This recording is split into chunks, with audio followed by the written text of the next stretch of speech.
Olivia, thank you so much for the raid, party of 5. You're just in time. Well, actually, you're early, but if you're early, that means you're on time.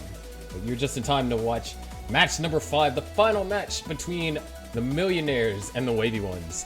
I am Sharky. I'm the commentator and host of this event.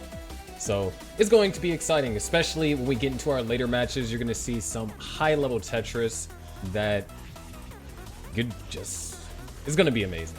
So hopefully you'll be able to stick around. But we'll be getting started shortly. Hope your stream went well, of course, as well. If you don't mind me asking, what did you stream?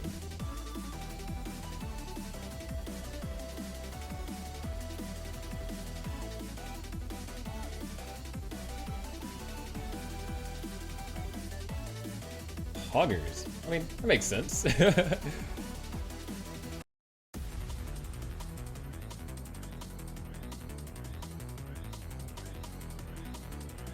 Ooh, Tetris Effect connected.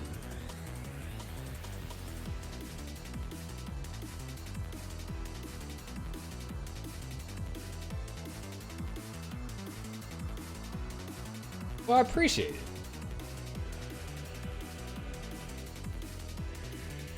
Yeah, this is the grand finals. It's the tiebreaker, so.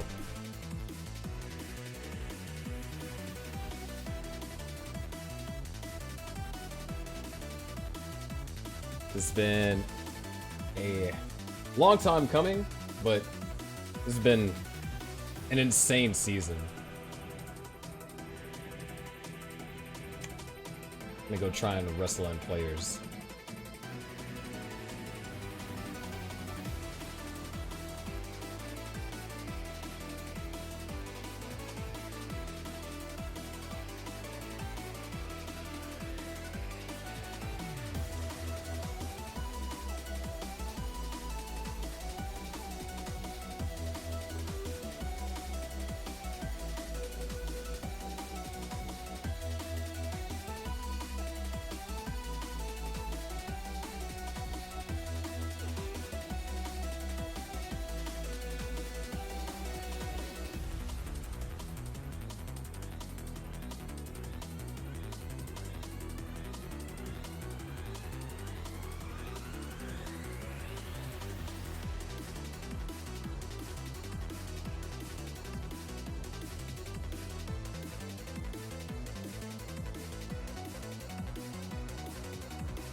Alright.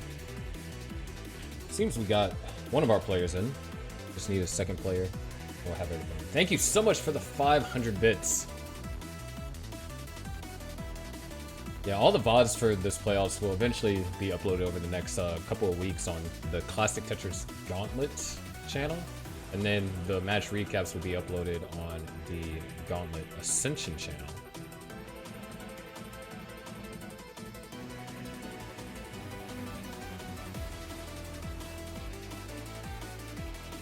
Let's give it 1 second.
looks like Grand Designs needs to recalibrate.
Oh, isn't that funny? Looks like we're having tech issues with one of our players.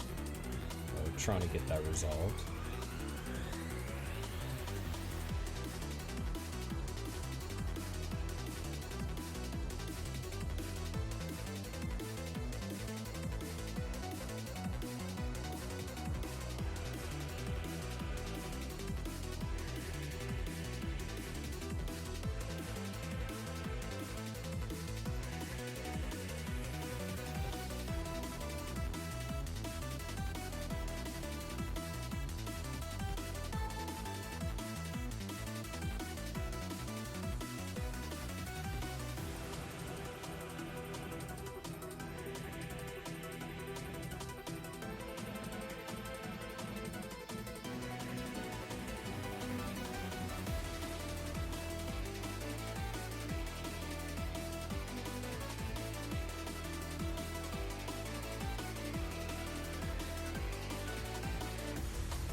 Let me see.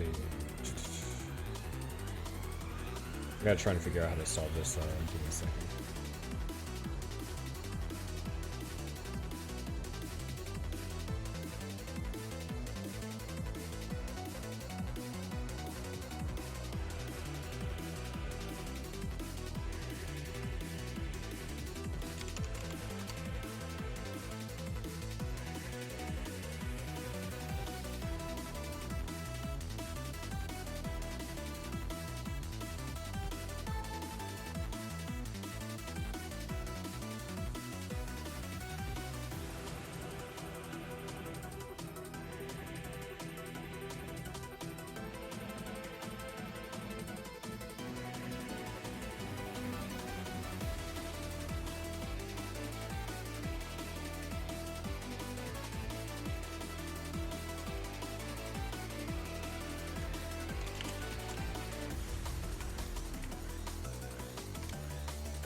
I mean, it's expected to happen when you have, like, you know, 35-year-old plus tech having tech issues, at least.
Thank you so much for the raid. We are trying to resolve issues with one of our players, but we are running a little bit behind schedule.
Grand Designs had to give the whole entire computer a reboot, so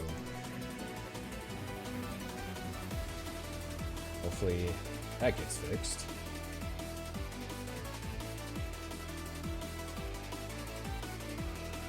Thank you guys for being patient. Wish I had some clips. I think I have a few, actually. Let me,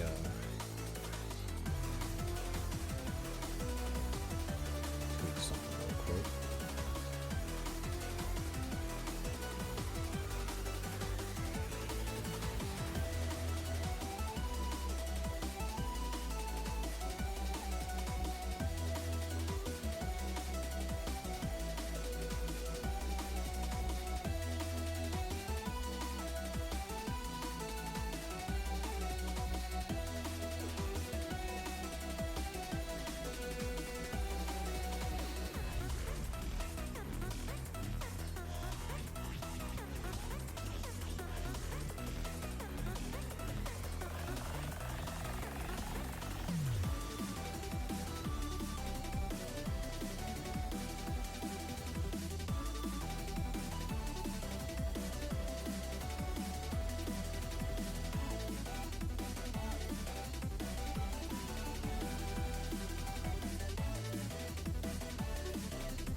Oh, I think I might have found a potential issue.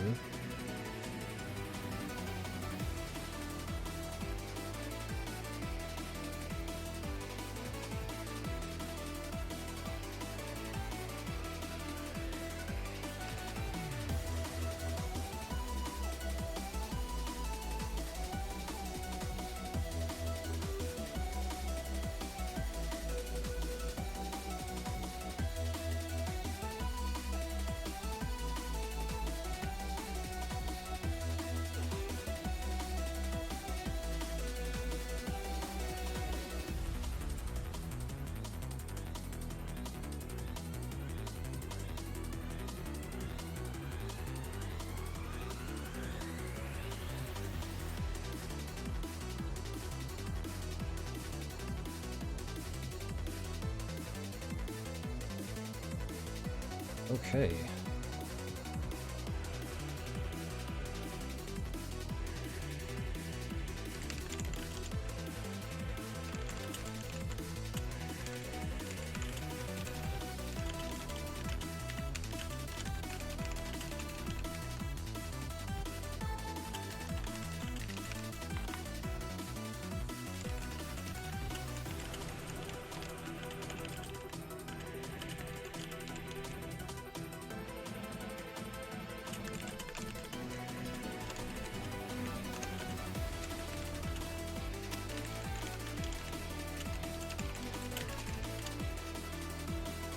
Might try and get Grand Designs to get a native cam.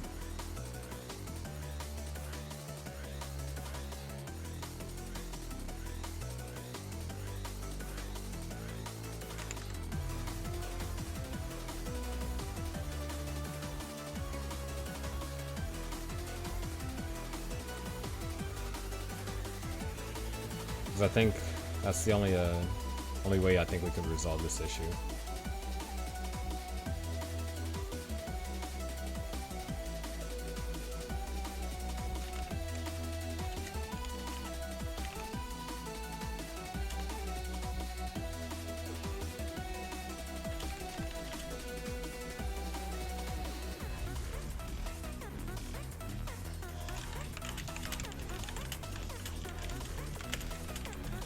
Okay, I think we have a fix. It's gonna take a little bit longer, but I do think we have a fix.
Okay, I think once we get that, and then we'll be good to go. Pain. But, who do you guys think is going to win tonight? Do you guys think it's going to be the Millionaires, or is it going to be the Wavey ones?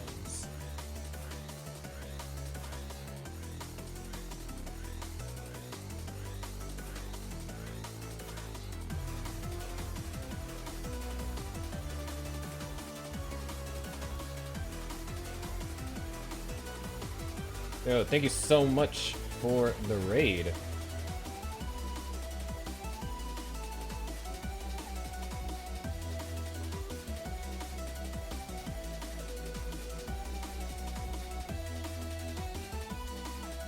These pills are in black. I love it.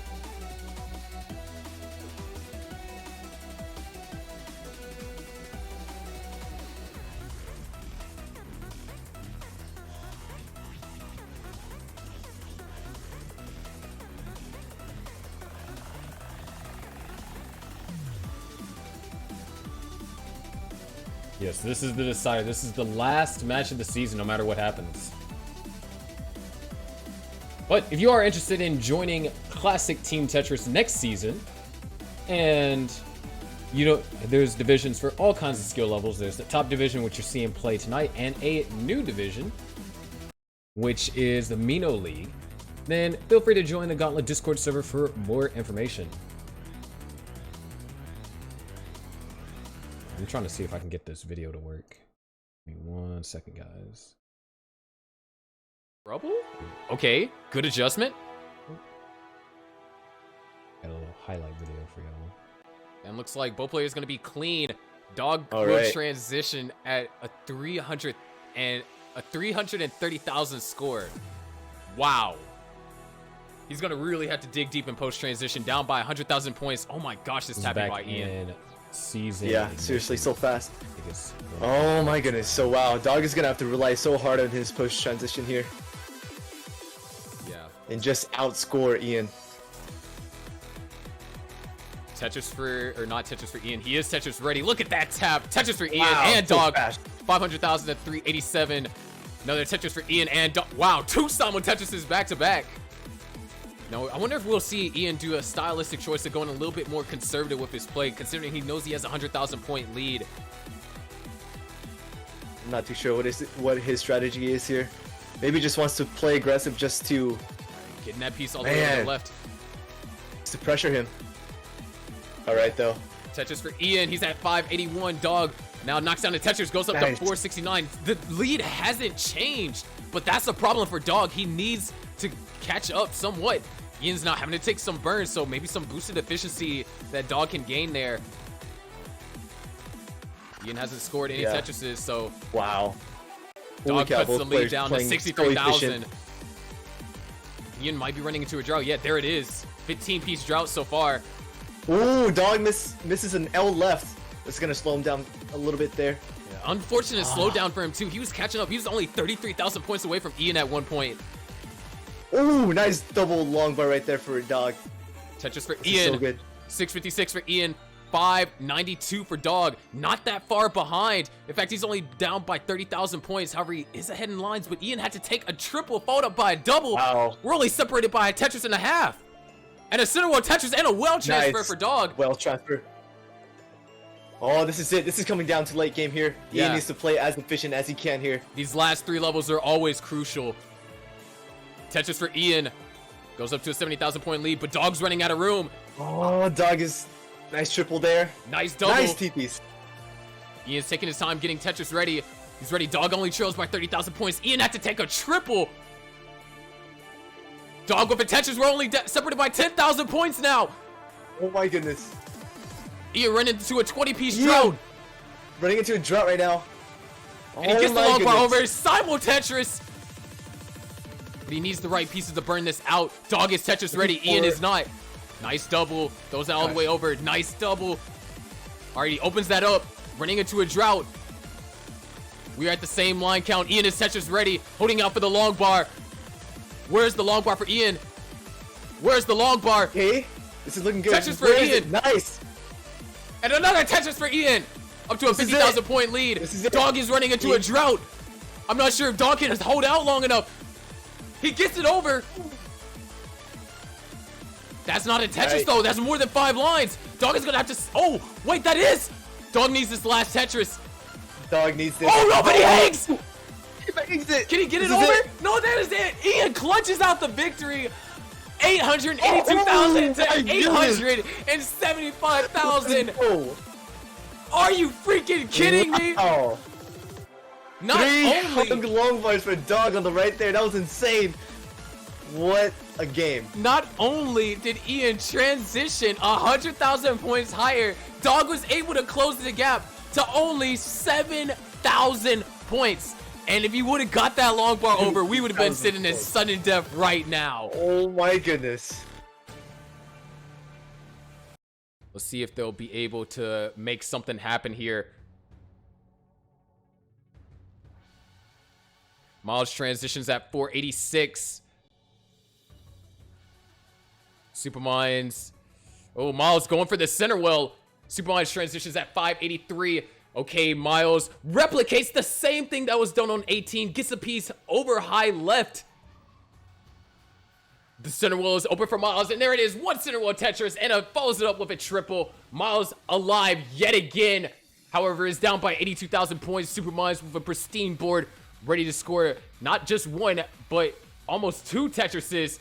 Knocks down a Tetris, gets Tetris ready, and knocks down another one. 659,000. Miles with the board under control. Finally ready to get things underway. There it is, Tetris for Miles. 555 to now 585.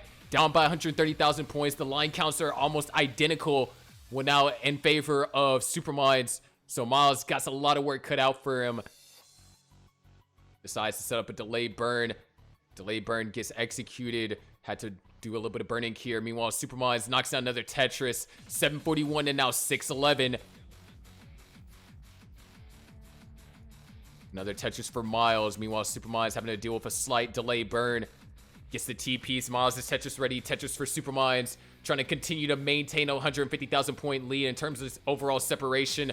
But Miles is not going down without a fight. Knocks down a Tetris. 670. Goes for the tuck right there. Actually, I didn't even see that. Another Tetris for Miles. Superminds having to do some burning and not getting the piece to finally is able to open that up. Goes for a burn, but now has a long bar dependency and actually converts the long bar dependency into potentially a well. But this is going to cost Superminds a couple of lines. Miles is able to capitalize, knock down a Tetris. Not only trails by 79,000 points, but Superminds has cleaned up the board. Ready to score a Tetris. There it is, another Tetris for Superminds. 870 to now 792. Miles is here on level 25. Superminds is on level 24. Having to do some more burns as Miles now gets Tetris ready following the eye placement on column 9. There it is, Tetris for Miles. Superminds is not in any position to score right now. Being forced to do some burning. So Miles has an opportunity here.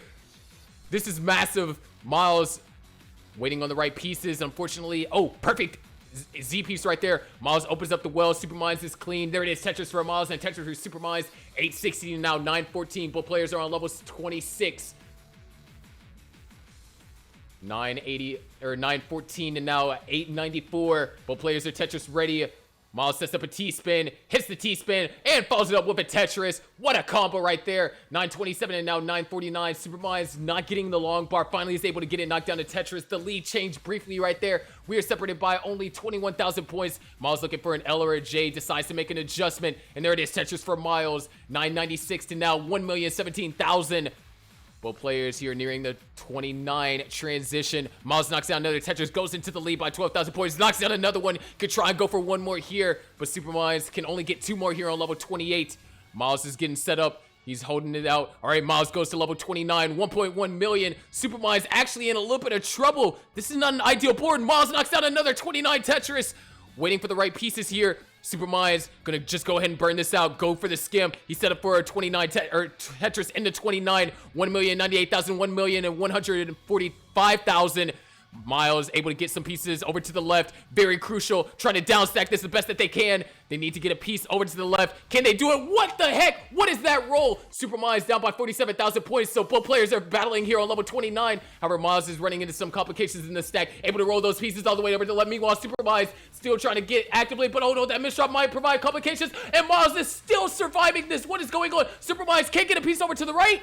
He can't get a piece over to the right. And ladies and gentlemen, we are going to a decider. Miles clinches out game number 4 with 1.17 million. And Superminds with a 1.1 million tops out at level 30. What a kill screen battle right there. I ran out of clips I already have cropped. But that's some stuff earlier this season. The first one was from last season. And then the second one was from stuff this season. We're still trying to figure stuff out. Are we time traveling? Because we are trying to resolve tech issues. That is, in fact, why.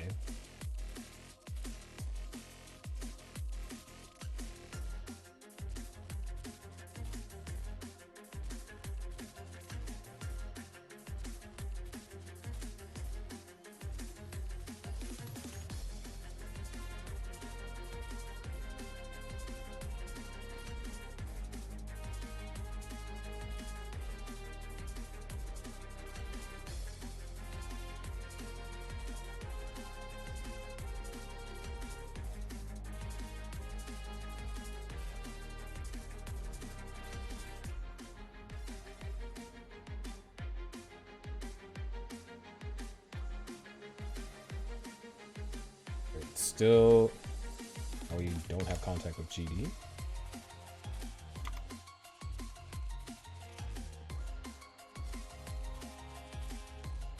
Might end up having to do a Ruby match first.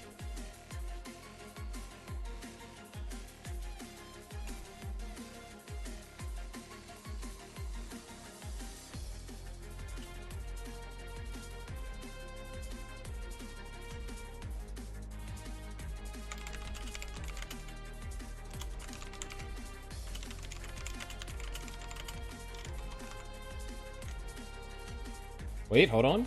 I see GDN max out club.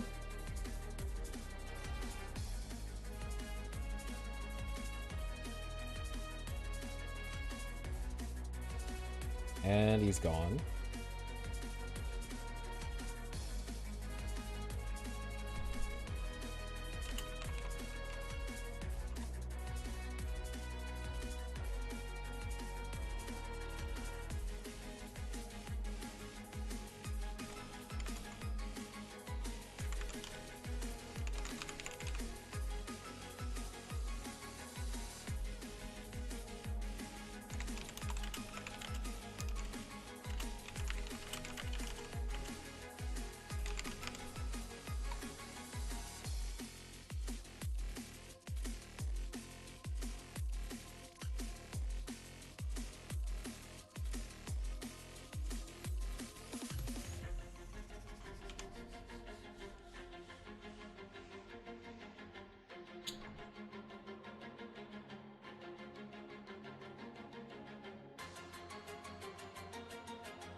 Well, this is unfortunate. Let me see.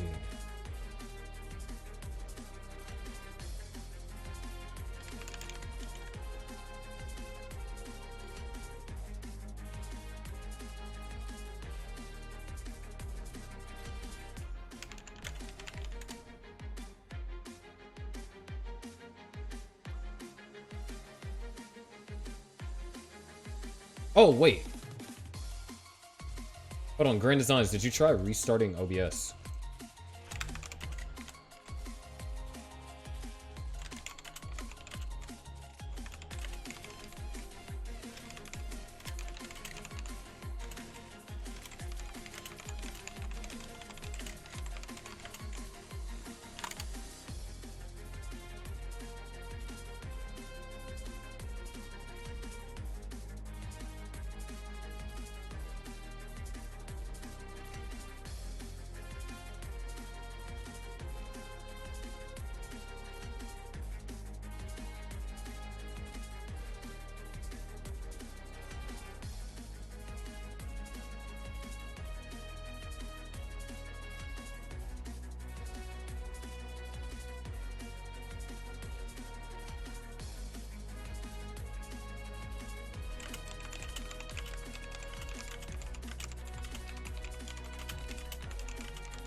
Wait, hold on.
Okay, I think we got it. I think we got it.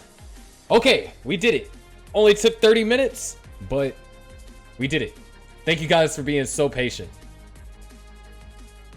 Holy cow, dude.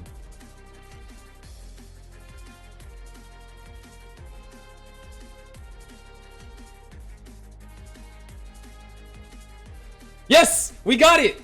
All right, let's go.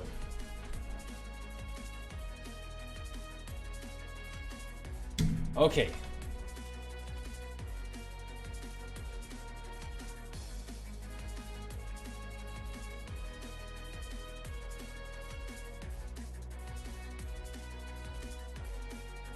All right.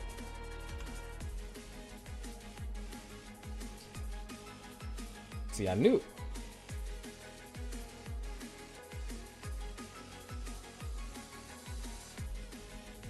All right.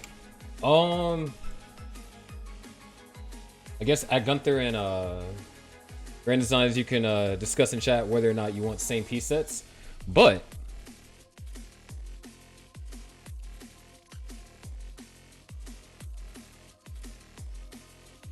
Yeah, everything's good. All right, sweet. All right, 1 second.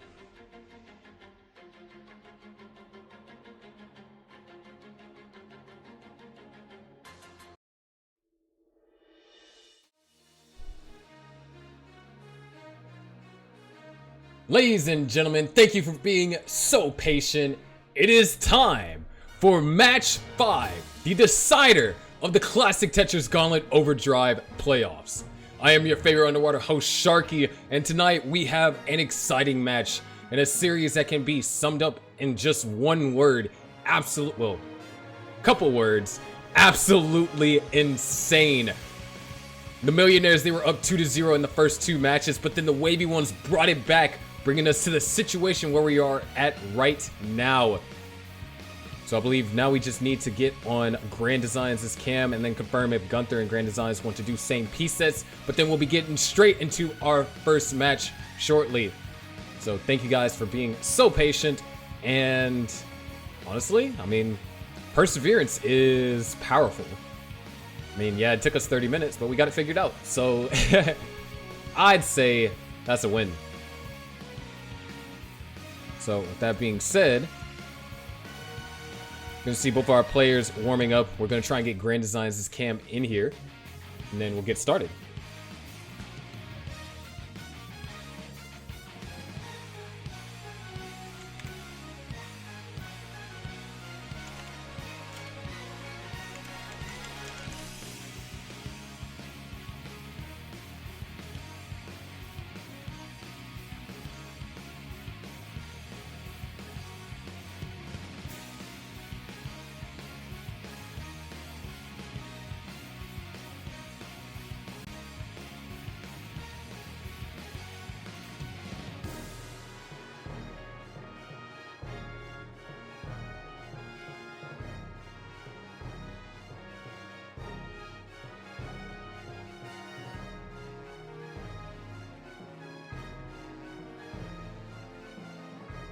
Grand Designs will finish this game and then give us all the required stuff that's needed.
You know, probably for next season, I'll need to make sure to have those instructions just in case somebody is having that same issue.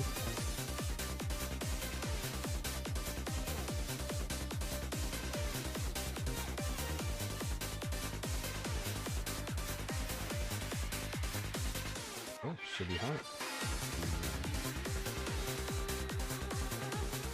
Yep.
All right, looks like we're getting the same piece set match. So there's your seed. Bravo Foxtrot, Delta 8, Foxtrot Alpha.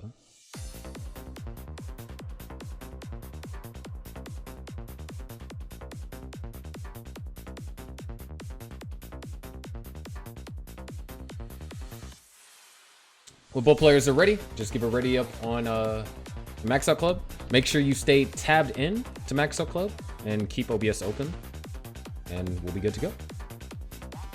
You know, the usual rules.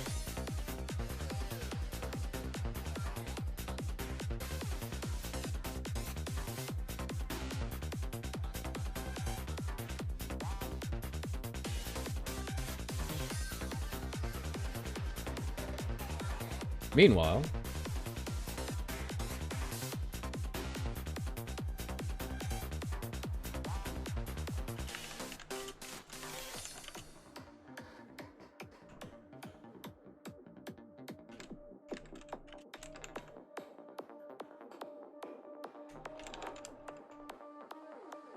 you have 5 minutes to get in a prediction.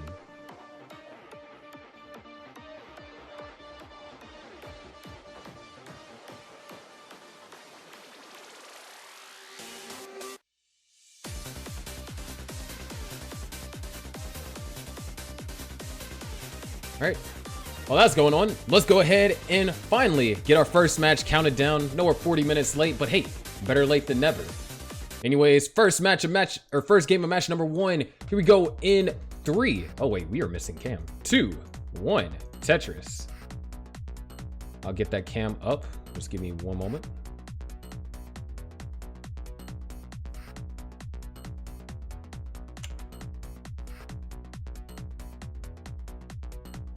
There we go.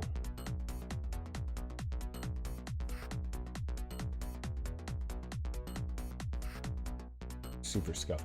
But hey, we're here. Anyways, this is important. Match number 1. Winner of this kind of tells the story, or gets a chance to write the story of, or write the first chapter of the story that is this final match. Both players both teams are on a level playing field, which means that there is no more games left. Whichever player of this wins this first point for the team kind of puts their team in a good position to either win the game outright through a mercy rule, or to win via sudden, or go at least to go into sudden death. To start things off, it looks like we're having a little bit of a tough time over here for Grand Designs getting pieces in an ideal location. Gunther's going to go up to a 50,000 point lead. Now, Gunther in the last match had a phenomenal showing. Was able to get some crazy score in game number 4.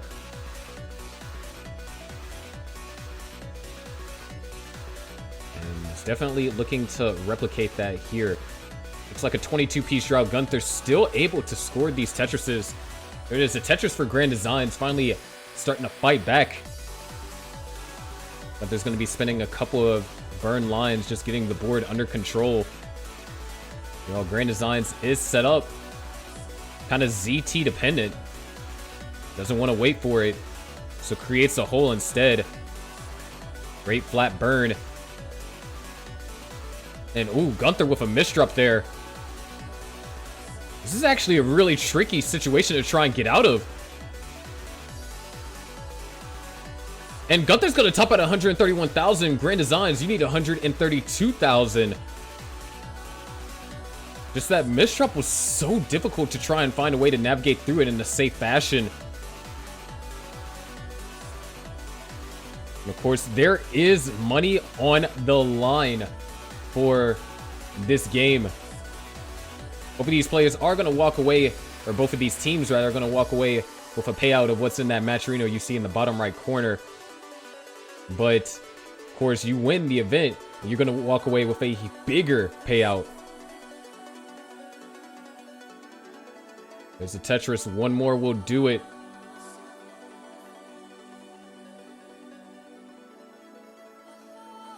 And Grand Design is just going to bring it all the way down to the bottom. Only a couple more burn lines are needed. I believe a double and a single.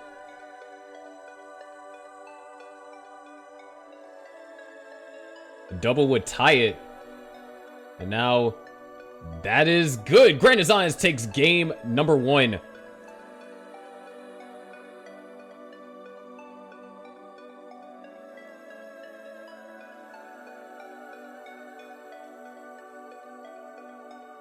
Next seed should be C0, if I'm not mistaken. Of course, players can correct me.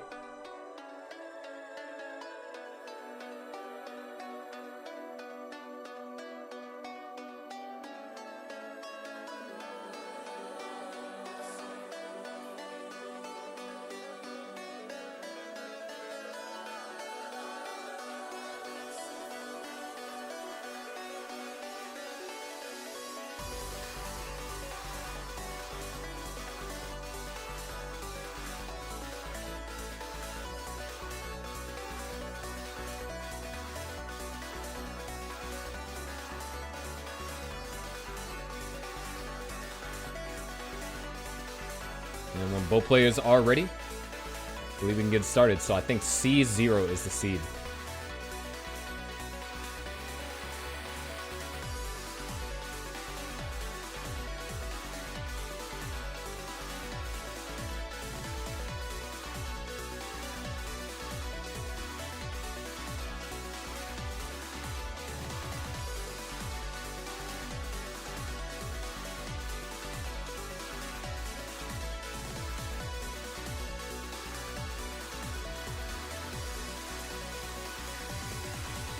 Oh.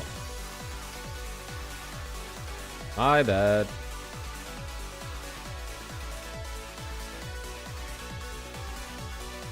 Alright, looks like we got it ready from both players. So let's count them down. Game number 2. Here we go in 3, 2, 1. Tetris. You can see similar pieces, similar stacks actually. Complete mirror stacks. There, we finally get some differentiation with that O piece there from Gunther. Both players are Tetris ready. And there it is, Tetris for Grand Designs and Tetris for Gunther. Gunther able to score 2 quick Tetrises before having to finally commit to a single burn line. at least. Now it's going to have to do a little bit more. And Grand Design's going for the conservative burns.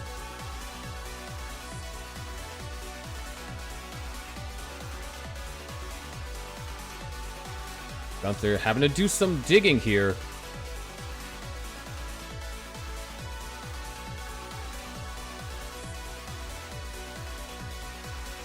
This is an opportunity Grand Designs can use and take advantage of.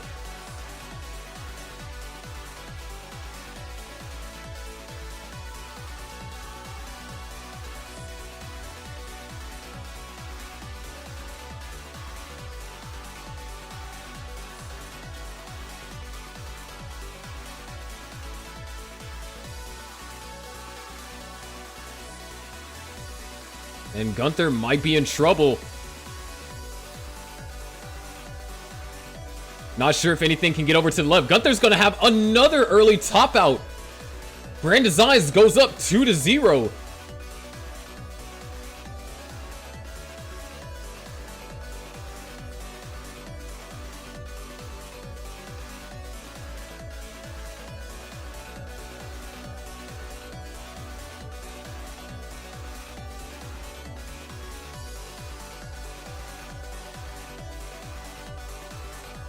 T-Bone, no, this is not DAS only. It just so happens that these two players are, in fact, DAS players.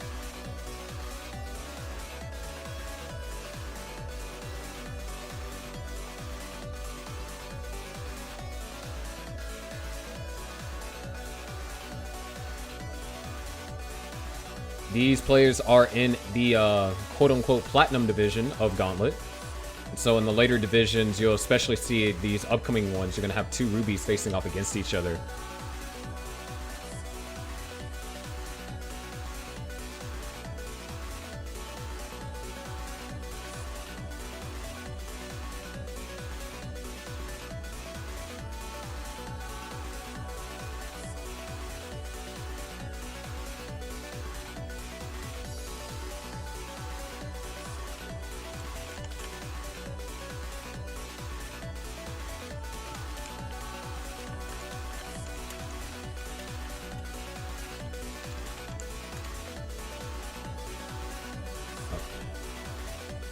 Alright. See, I said C0 is the next seed, so D1 should be the next seed. And I just broke Discord. There we go.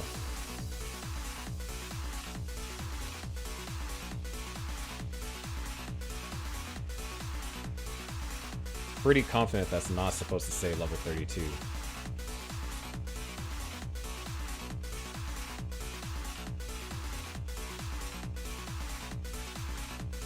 Yo, Elf, don't do that, man.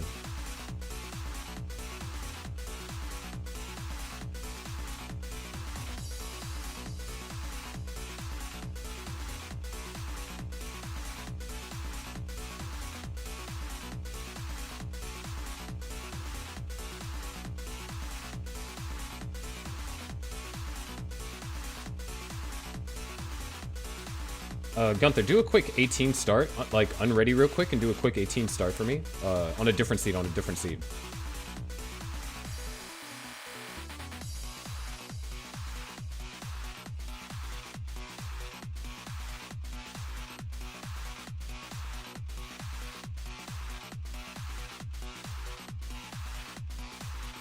So unready and do an 18 start on a different seed, just so I can make sure your colors are right. Unless you meant to start on level 32 with looked like level 19 speed.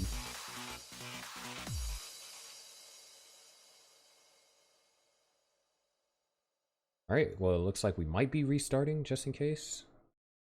But both players are ready, so let's get them counted down. Hopefully colors don't mess up. Here we go in 3, 2, 1. Tetris. Alright, cool. Colors are fine. This is it. Game number 3. Gunther has had 2 early top outs. Grand Designs has just been playing cool, calm, conservative, and collective. How's that for alliteration? But because of that play, Grand Designs has been able to outlast Gunther amidst these kind of, I want to say somewhat rough piece sequences. They're not necessarily free.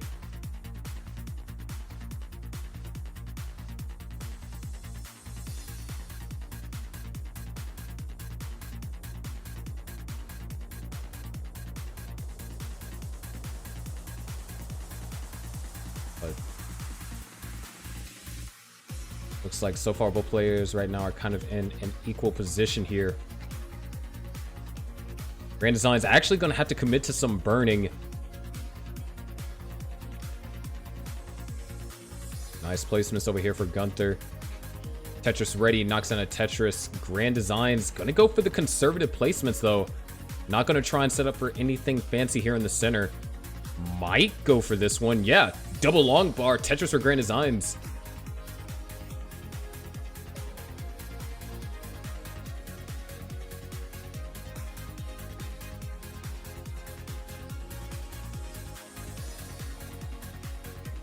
$122 to now 72,000. Grand Designs behind.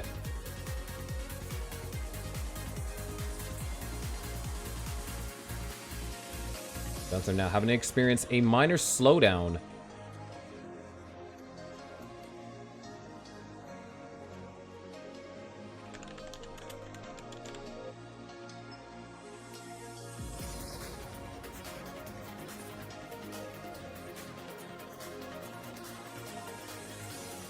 $133 for Gunther, $119 for Grand Designs. Grand Designs going to go for another triple. Gunther is having to spend all this time trying to dig out. Set up for a dirty Tetris. Oh, man. Drought counter starts ticking. And there it is. Tetris for Gunther. Can breathe a little bit easier.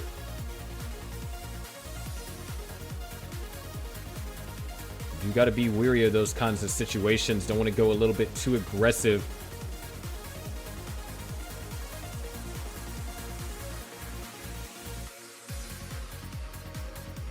Gunther still has the cleaner board. There's a Tetris for Gunther, just J-piece dependent. There's Grand Design still playing the conservative long game. And if anything, all the pressure is on Gunther. Grand Designs, of course, last season was known for just being a consistent behemoth, being able to constantly, take games very far, even though they weren't high scoring on average, just because he's able to last on those higher speeds for a longer time. Kind of has allowed him to see success not only in the previous season, but also in this season as well. Gunther, of course, very proficient player in competitive, especially over this season. At least in the regular season, only had lost one match out of 7. So Gunther definitely has the skills it takes. Just is going to be looking forward to try and lock in and try and at least get back into this game by winning this one. Up by almost 100,000 points. Grand Designs cuts that down to a 70,000 point lead. 215 for Grand Designs, 287 for Gunther.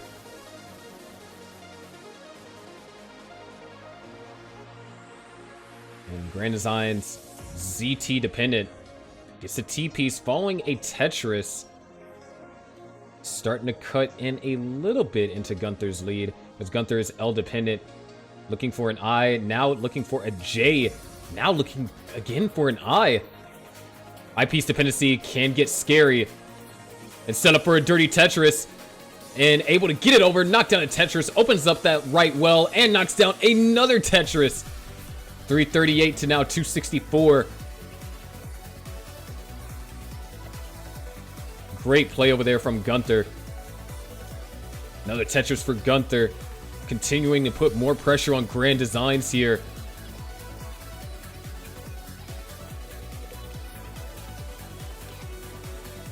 And there it is. Tetris for GD. 311 to 361. Beautiful flat burn over there from Gunther. And there's a Tetris from Gunther. 386 to now 334. The transition is looming. Smart burns over here from GD.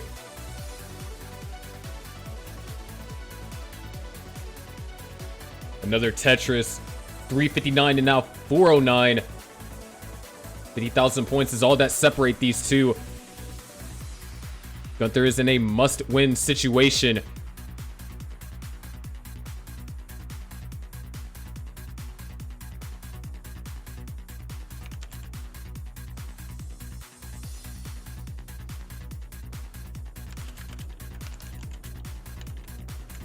One more Tetris before transition. Grand Designs kind of getting up a little bit high. And okay, hits the quick tap. Only 8 lines to go. Gets that piece all the way over to the left. 5 lines left before transition. Smart burns. Gets that left side filled in. Opens up the well just in time. And a Tetris for GD. What a clutch survival. However, Gunther at 487 has a 70,000 point lead. 513 for Gunther. 421 for GD. GD with a misdrop. Gunther knocks down a Tetris up by 100,000 points. And this is a true lead here as well. Gunther keeping it going strong. 546 to now 428.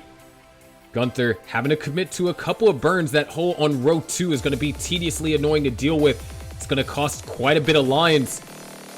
But Gunther is finding a way to navigate through it. GD still trying to get Tetris ready. Eyepiece is coming 1 piece too late. He's going to take the triple. Gunther still isn't in a scoring position.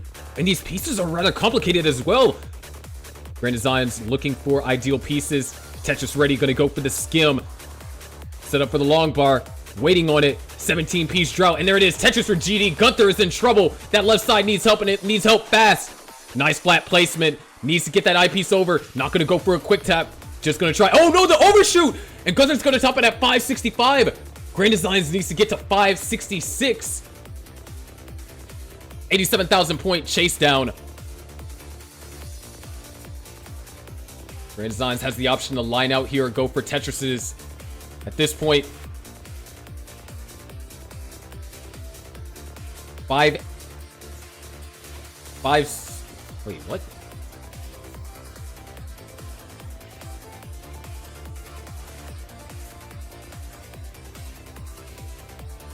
There's Tetris for GD.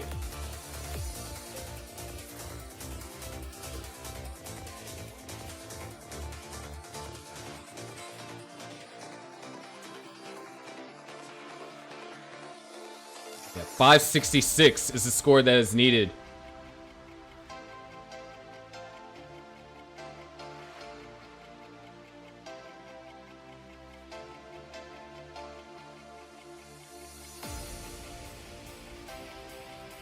One Tetris will give Grand Designs the score that's needed.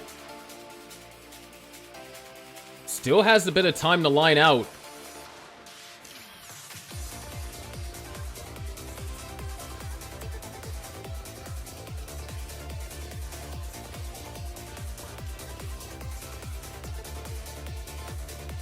$566 is all that's needed. That's triples massive.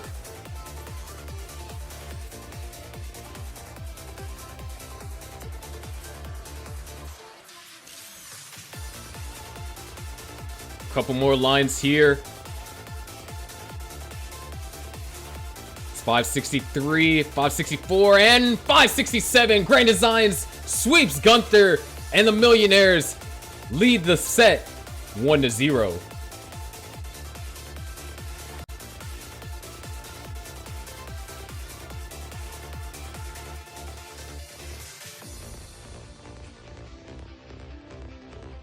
Up next, we're going to have our Rubies O and Burb Wizard.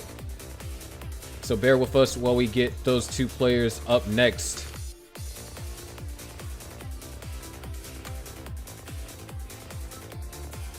See if they'll be able to make something happen here. Ooh, that's not supposed to play. Aha.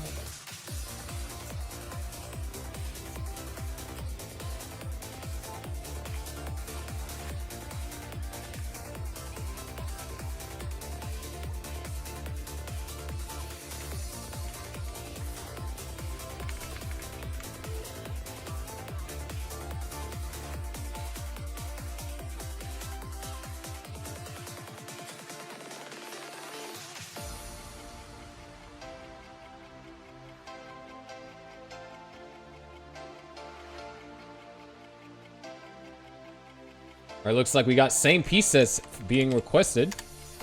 There's your seed, Bravo Foxtrot 06 Bravo 2.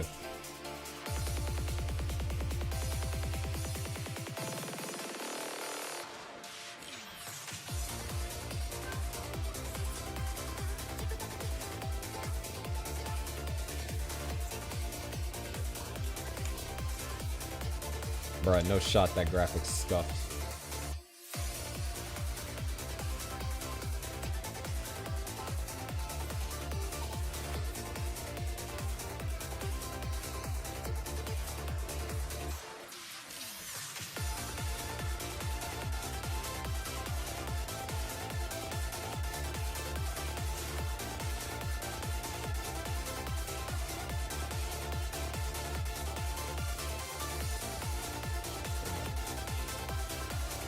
Quick fix.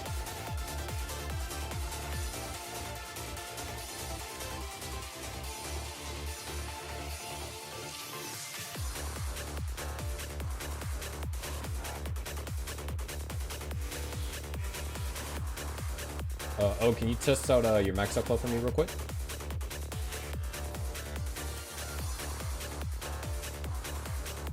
Just to make sure.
All right, well, both of our players are finishing their final warm-ups. If you are interested in joining a team for the next season, then be sure to type exclamation Gauntlet in the chat, join the Discord server. There will be more information found in there. Next season, teams are going to be getting team jerseys, not just the team merch that you see some players occasionally have. Talking about actual esport jerseys, going to have your name on the back and everything. Of course, they're going to be designed by yours truly. After all, I'm a graphic designer, but that is going to be what's going to be happening next season. And it's open for all skill levels, so you don't have to be a max out player in order to join. You can be a player with a 100,000k, player with a 100k PB, and you'll be able to play in a division with people around your skill level. But it seems that both players are in fact ready to get things started off here in the beginning. So let's go ahead and get Burb and O counted down for game number 1. Potentially their final, or rather their final rematch of the season. Here we go in 3, 2, 1, Tetris.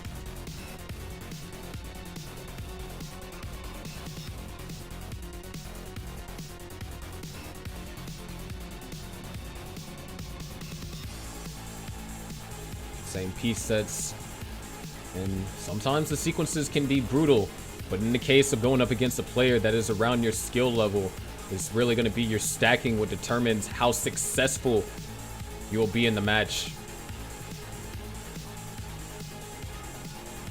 And start things off, O has yet to take a single burn, but with that right side, gonna have to take at least one burn, and Burb actually has a 2-point lead currently.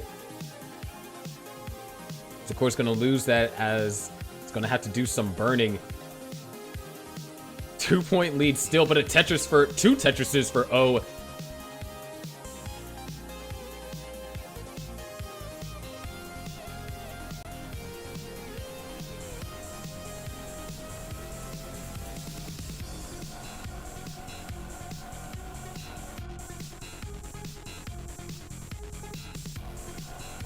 $116,000. Burb still trying to get into an ideal scoring position. And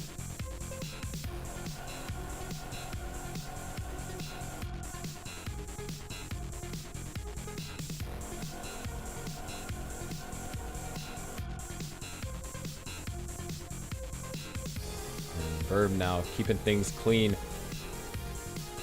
Down by 81,000 points, but the most important thing is in a position to score. Just needs O to kind of make just one small mistake. Or after utilizing those couple of long bars for Tetrises, Burb cuts the lead down to only 36,000. It looks like we're running headfirst into a drought too. O couldn't utilize that long bar, meanwhile Burb can. Tetris for O and Tetris for Burb. Gap is closed, 194 to now 213. Impressive resilience on Burb's end. Nice set of burns over there for O. And both players score a Tetris on roughly... No, it doesn't look like the same long bar. Seems we're somewhere else in the sequence on both players' side. Another Tetris over there for Burb. And O's actually setting up for a clever burn. Unfortunately, the pieces just did not fall in an ideal fashion.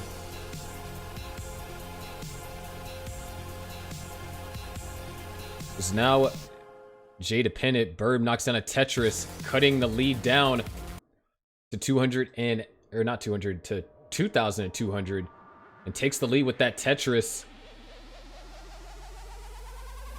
Another Tetris for O, back into the lead. However, Burb counters 310 to 290.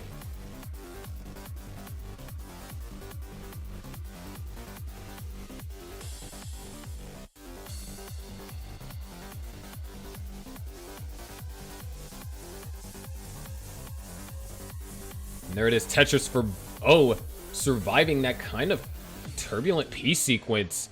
And so does Burb.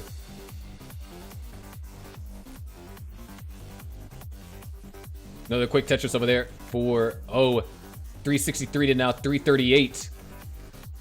Burb knocks in a Tetris, giving us a real deficit by only 2 singles warping lines. And actually, if Burb were to get 2 singles, then we'd be separated by pushdown points. Both of these players are playing at such similar efficiency rates that pushdown points could almost be the separating factor in terms of scores at transition. Another quick Tetris for Burb and O.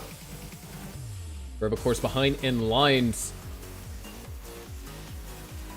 Another Tetris for Burb and gets the long bar to fill in that eyepiece dependency. Still separated by 2 singles. There it is, both players scoring Tetrises. This is ridiculous. The level of efficiency on display from both of these players right now, rather nice, as O just hand signed. 477 and now 475.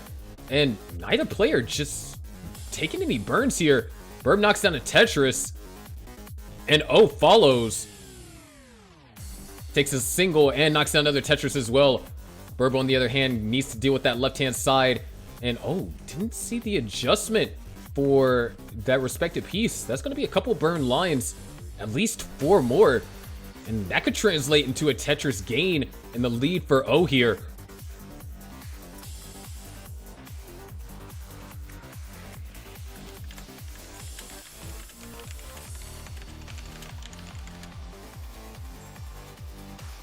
$547 for O, 531 for Burb. We reach transition to another Tetris for O. Going to transition at 596. Burb can try and grab one more and actually can transition higher.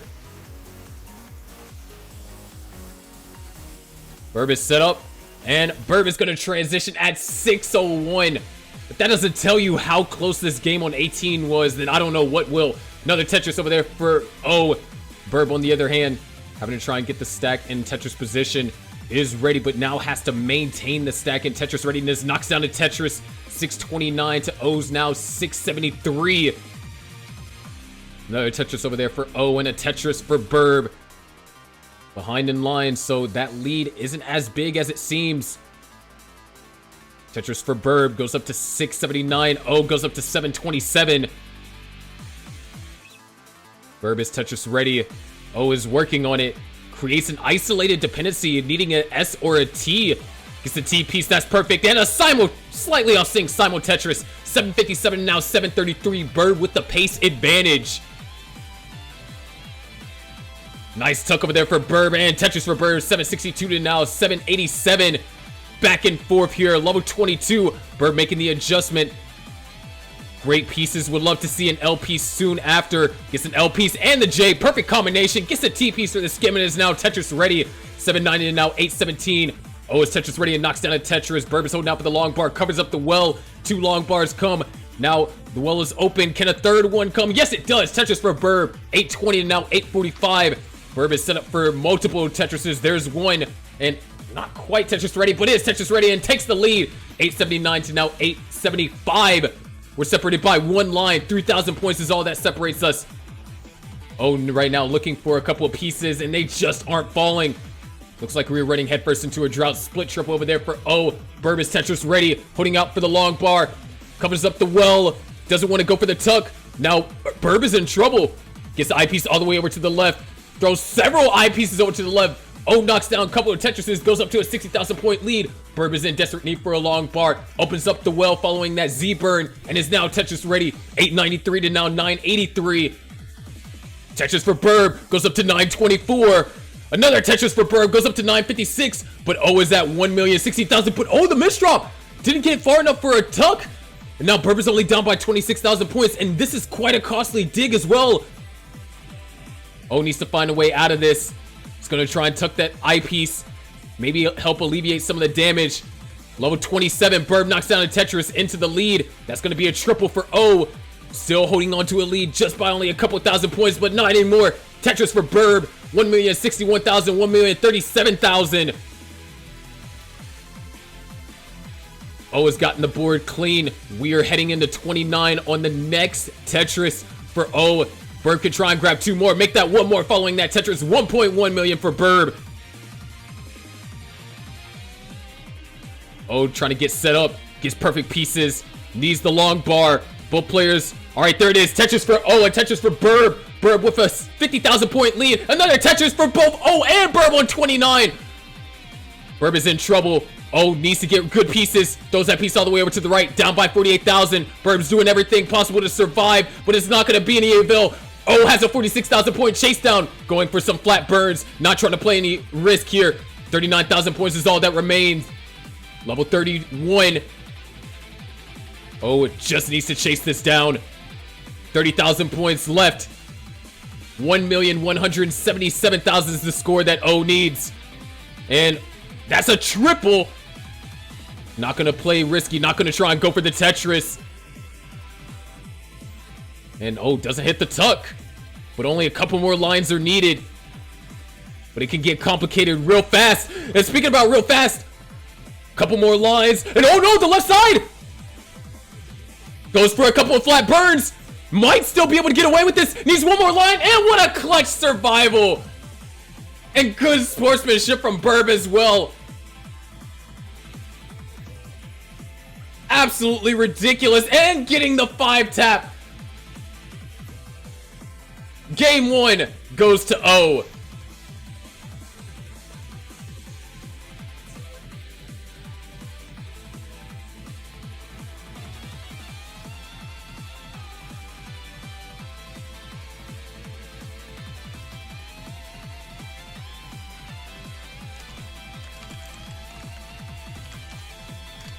Wow.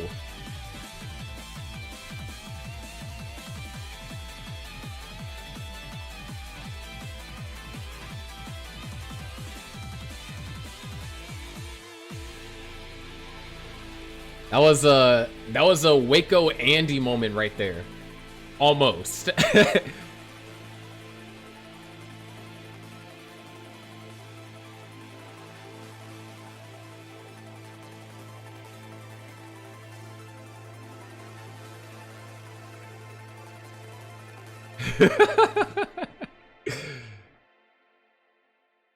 All right, when both players have incremented the seed and given readies, we'll be able to get the next match underway.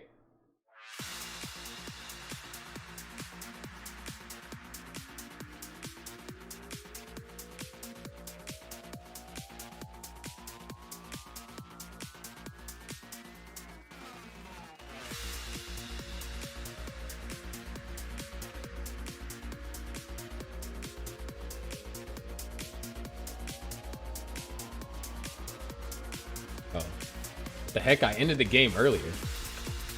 My bad. All right, both players are ready, so let's go ahead and get them counted down. Oh, took game 1 by only a couple of lines. Can Burb bounce back in game 2? We're about to find out. Here we go in 3, 2, 1, Tetris. Z-O. You know what? I'm waiting for a same piece set seed start. It gives us SOS. I don't think we've had that in Gauntlet yet.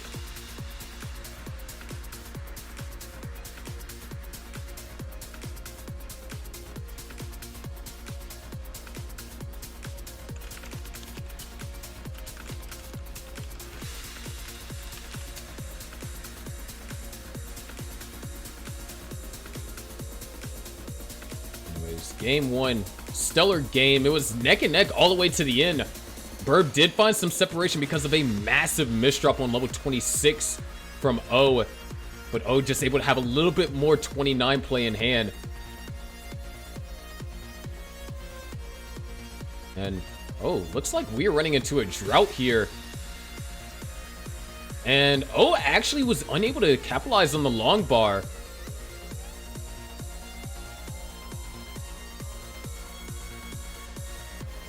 There it is, Tetris for Burb and Tetris for O. Burb, on the other hand, amazing openers so far. Really efficient play.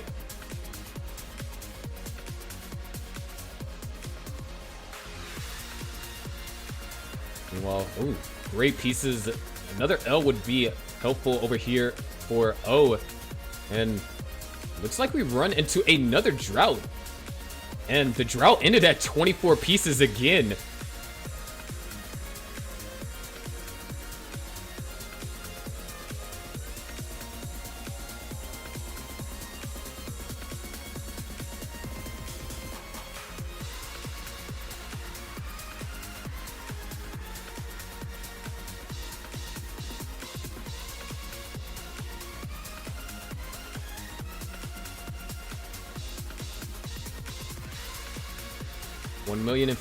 Or not 1 million, what?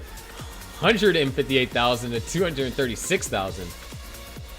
They already had 1 million this early into the game. I'd have to call them out for playing POW and using the select button cheat code. So far, things are pretty stable. Burb is holding on to a pretty comfortable 2.5 Tetris lead. And This is actually a tricky solve over here for Burb. I'm not entirely sure what is the most efficient way to kind of work his way out of this one. Yeah, Burb's gonna have to commit to some burns. Nice adjustment on the Z, though. And this would be a great opportunity for O. It would have been a great opportunity for O, but has to do a small amount of burning. Gets perfect pieces to resolve it, but is having to use these long bars to correct the stack. And there it is. Tetris over there for O, cutting the lead down to now only 39,000. Burb now finally almost burned out all the way down at the bottom. As O knocks down another Tetris, separated by... Oh! Well, we're separated by just under a Tetris. And now Burb has an opportunity to increase the lead. Seems like as if one player gets out of a situation, the other gets right back into one. The good old pendulum that is competitive Tetris, and O is going for that dirty Tetris. And Burb counters with a Tetris as well.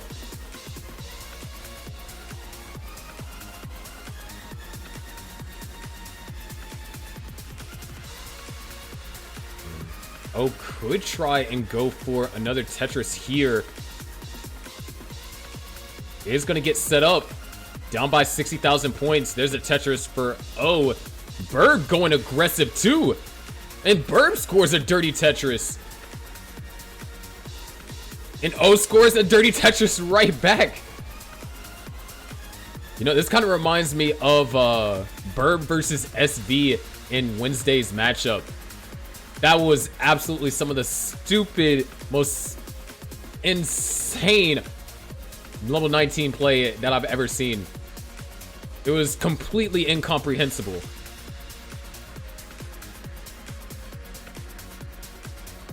But right now, Burb kind of struggling, trying to get the board in order. Not gonna set up. Actually gonna take the necessary burns. O has a column 4 set up. Might be trying to rotate it to set up for a slightly dirty column 2 or not column 2, row 2 Tetris. And just gonna take the triple. Burb is in a prime opportunity to capitalize. There it is, Tetris for O.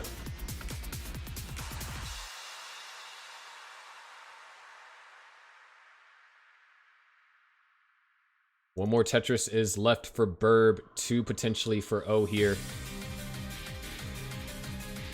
Burb, oh, this is tricky. Gonna have to deal with column 2 and 3 somehow. And looks like that was a T-piece misdrop. O at 447.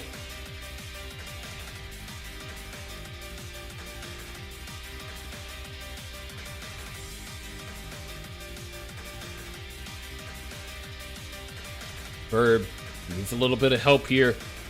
Trying to survive.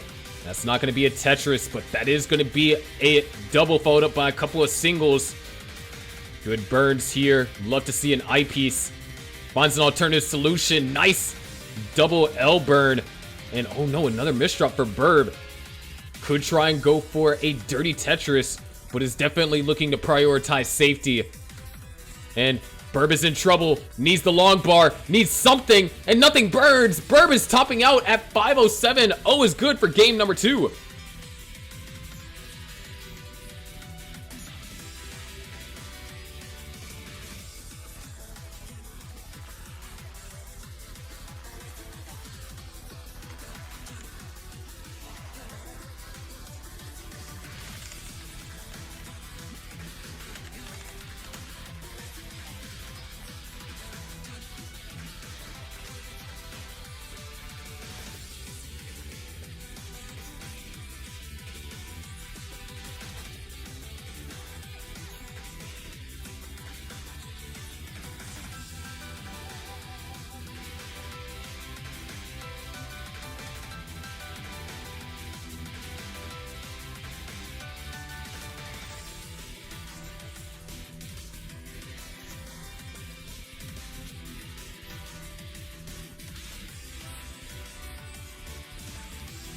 All right.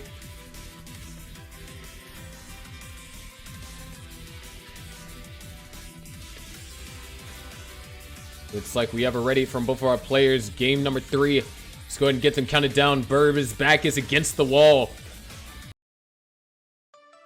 Can Burb make a comeback? We're about to find out. Here we go in 3, 2, 1. Tetris.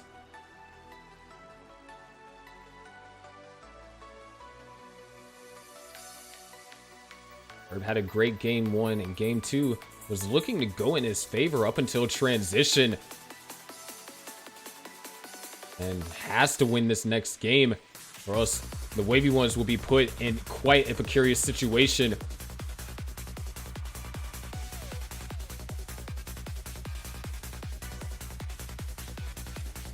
Of course, when we take a look at, what the Millionaires are trying to accomplish, this being the second iteration of Team Classic Tetris, the Millionaires won last season under the guidance of Captain Andy. And so they're looking to be the first team ever to repeat. Of course, there only being 2 seasons so far. They're being the first team to ever repeat a Team Tetris tournament.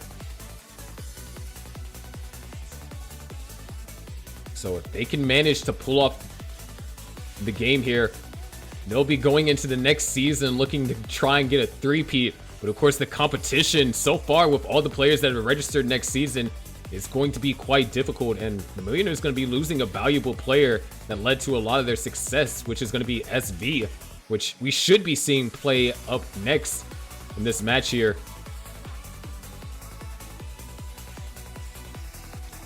Anyways, right now we are pretty even here, separated by half a Tetris.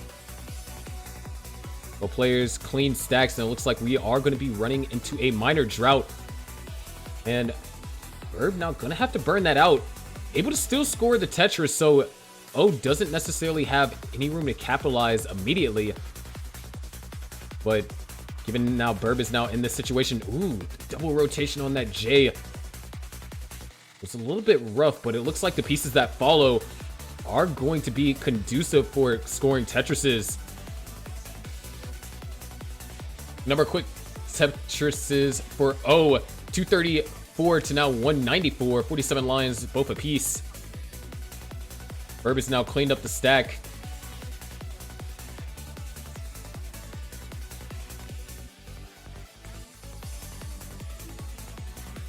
And wow, look at all these S's. Oh my gosh. Players are getting punished here. Oh my gosh. Look at all these S's. There it is, finally a long bar. Both players kind of in a troubling situation. I mean, I knew RNG can be rough, but that is just RNG being a straight up snake. And Burb needs the long bar sooner than later. Nice flat placement and Tetris for Burb. Oh, now needs the long bar and covers up the well.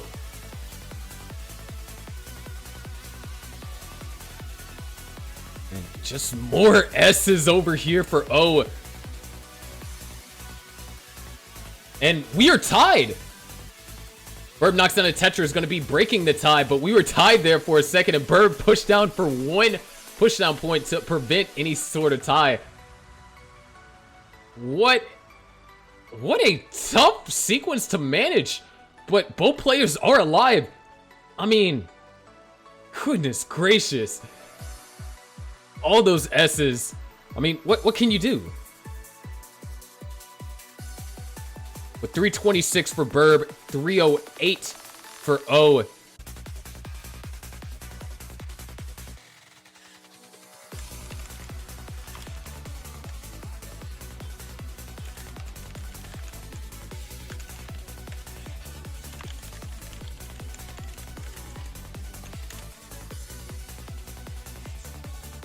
$356 to now $375.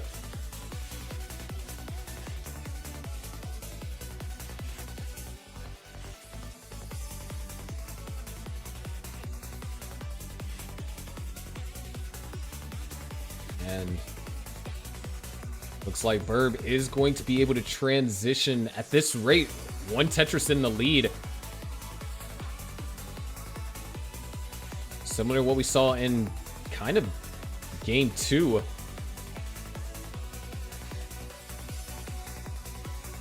And both players just seem to be knocking down Tetrises very calmly.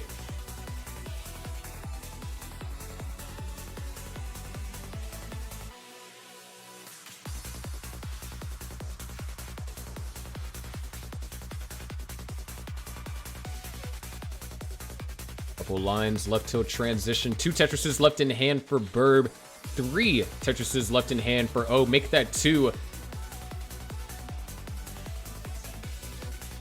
Burb having to take a burn there. Oh, nice placements over here from O. 1 Tetris left, possibly for Burb. Tetris for O. Eyepiece dependent, but maybe there might be an efficient solve. And it looks like O is looking for it, and unfortunately, it's not going to happen. O transitions at 519. Burb transitions at 540. And a misdrop from Burb early on. Goes the eyepiece all the way over. Just needs to get the stack under control and get back into scoring position. O on the other hand, Tetris ready. There it is. Tetris for O. Closing the gap. And Burb, just like that, is going to get clean. Tetris ready. Down by a Tetris. Both players are at the same line count. O not getting the right pieces that he's looking for. Tetris for Burb. Back down and separated by only a couple thousand points. Another Tetris over there for Burb. 603 to now 581. However, O counters. 608 to now 604. Burb knocks down a Tetris, preventing O from gaining any foothold. But O knocks down another Tetris. 634 to now 630. Make that 634 to now 658. Burb is not letting up, putting as much pressure on O as possible. However, O is going to counter with a Tetris. Burb now covers up the well and maybe did an accidental rotation on that. And this might give O an opportunity. O is almost Tetris ready. Perfect pieces over there for O. Putting up with the long bar. O waiting on the eyepiece here. And there it is. Tetris for O. Goes up to 695. 1 Tetris in the lead. Burb is Tetris ready. So is O, but O is dependent. Now has almost created 2 eyepiece dependencies. Did create 2 eyepiece dependencies. O is in trouble. Long bar nowhere to be found. O's gonna have to try and roll his way out of this one, and he can't do it. Burb only needs a Tetris. 30-piece drought and counting. Gonna take the conservative birds, and that Tetris for Burb gonna keep hope alive and bring us to game number 4.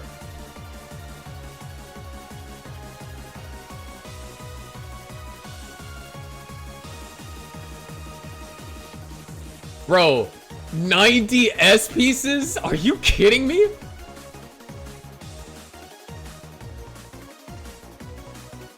Goodness great. Bro, that's 90 S pieces at 23. What the heck?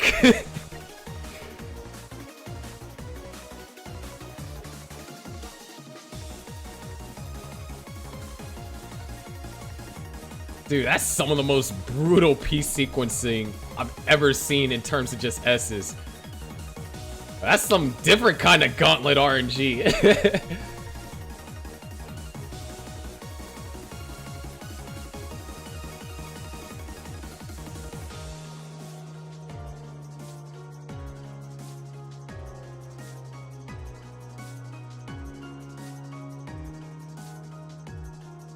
Alright, both players are ready. Can Burb bring us to a decider, or will O close this one out? Let's go ahead and count them down. Here we go in 3, 2, 1. Tetris.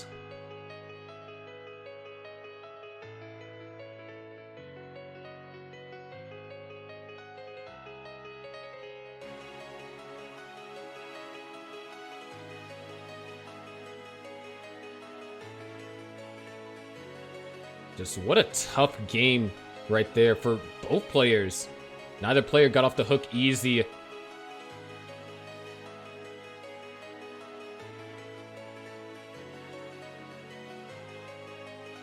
And it looks like O is going to be in the lead by a single line clear and 6 pushdown points. And Burb is finding a lot of creative ways to deal with these pieces while at the same time minimizing burning. Burb has had a perfect opener so far.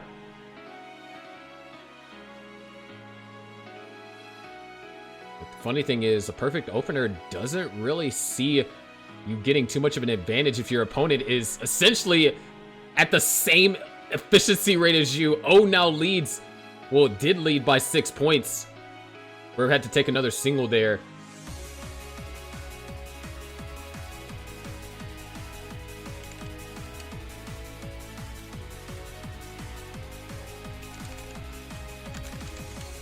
Oh, now experiencing some problems here. Giving Burb an opportunity. If I didn't know... Oh, wow. Nice little dirty, or slightly dirty center wheel Tetris with a perfect well transfer. And honestly, if I didn't know any better, I'd almost say that both of these players look like they're in a VC with the way that they're reacting to each other. 6 points separated them briefly. You can see there O saying he's not. And just back and forth Tetris is being scored. Burb taking the advantage here.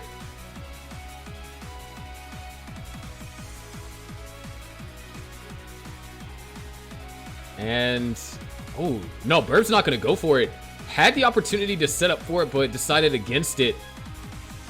And looks like we're running into a drought here. Not a large one. Both players knocked down a Tetris. Burb still holding on to a 12,000 point lead.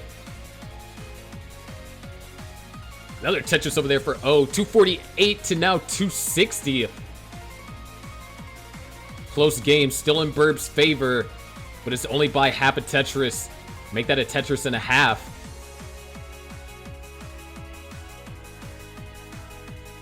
They're having to commit to a couple more burns here. And stack, for the most part, seems to be under control. Nice adjustment over there for O. Is J piece dependent as a result. It's going to set up a delay burn. And just going to try and find a way to burn it out. The well still will be open. Never mind. Got closed as soon as the long bar came. Burb able to extend the lead by a Tetris, making it a full Tetris and a half lead. Tetris for Burb, but that hole actually... Oh no, Burb actually missed out on an opportunity for a slightly more efficient burn. However, O's not in a position to capitalize. And when you talk about players at this kind of skill level, being able to, match each other's efficiency throughout both 18 and 19, just those small minor adjustments that could increase your efficiency by even just a Tetris can end up making a difference. Especially when we talk about 29 chase downs. If your opponent has to chase down 100,000 points just because of the combined effort from all the adjustments that you made, you don't put a lot of pressure on them. And right now, Burb does have the momentum of winning the previous game to try and bring it to a decider. If Burb equalizes here, that is a best case scenario. Tetris for O and Tetris for Burb. Another Tetris for O. 361 and now 392. 36 lines away from the level 19 transition.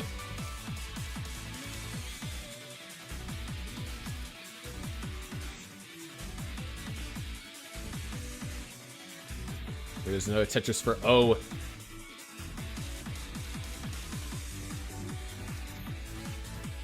Tetris for Burb and O. Simul Tetris, actually. And Burb sets up a Vitz.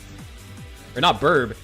Burb set up a long bar dependency. O set up a Vitz. There is a difference. But both players get the long bar for their respective long bar dependencies, despite how exotic O's might have been.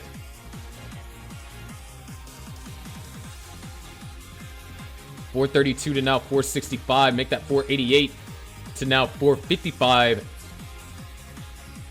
4 Tetrises remain for both players. They both score a Simul Tetris there. Simul Tetris is on same piece sets when both players are not synced up. It's kind of an interesting phenomenon. So far, both players are gearing up to get Tetris ready. 2 Tetrises remain possible here. Make that 1 Tetris for both players. O transitions at 507. Burb transitions at 559. 50,000 point advantage. Knocks down a Tetris. And O counters. Both players have clean stacks going into 19. Trying to get the board in an ideal position. And tricky pieces over here for O.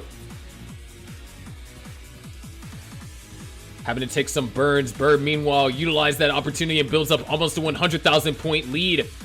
However, O is in a position to start fighting back. There it is, Tetris for O. 567 and now 640. Burb, Tetris ready. So is O. Tetris for O and Tetris for Burb. Keeping that 70,000 point lead. O makes an adjustment preventing him from utilizing that one eyepiece, but is able to utilize the next. 620 to now 693. Burb staying 70,000 points in the lead. However, that long bar dependency could prove to be problematic. Finds a way to get access to it. Still going to be looking for certain pieces.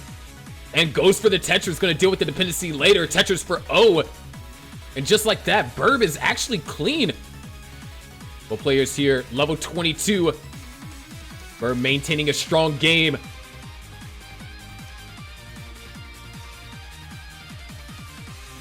Both players holding out for the long bar. We're running into a drought. O gets the long bar and Tetris for O and Burb and another Tetris for O. Still maintaining the 70,000 point deficit. So Burb and O are scoring at almost the exact same Tetris rate right now. It's just Burb having that stronger level 18 is making literally all the difference here. However, Burb now having to do some burning. O knocks down a Tetris, cutting the lead down to now 45,000 points. However, Burb reopens it up to a 75,000 point lead. Another Tetris for O.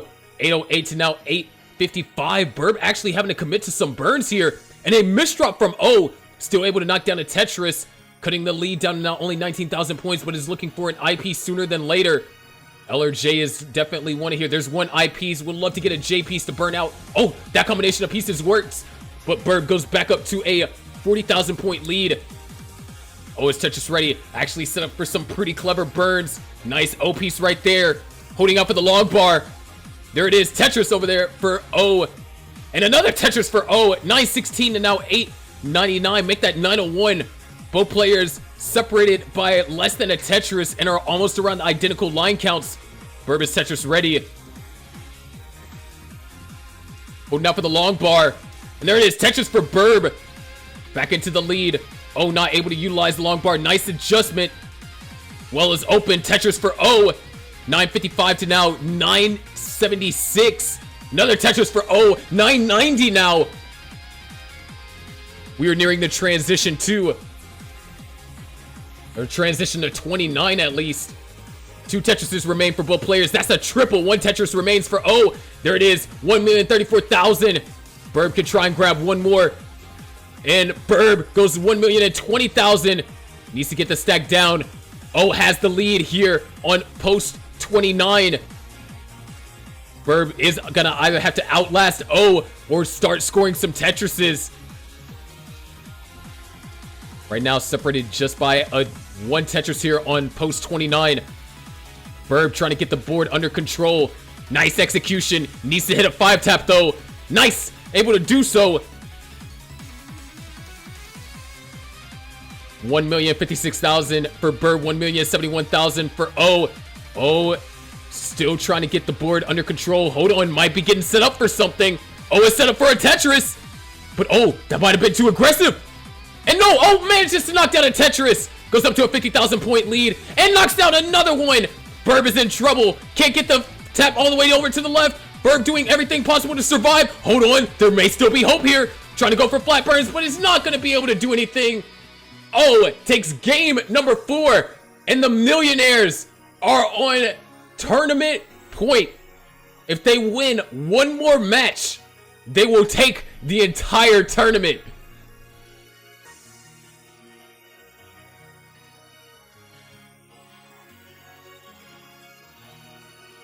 What a game!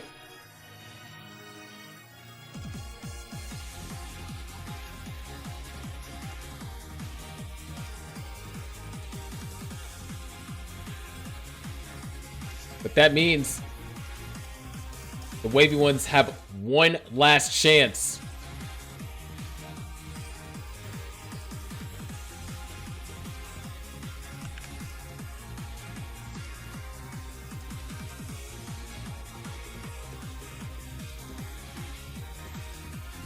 Absolutely ridiculous set.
be getting started shortly.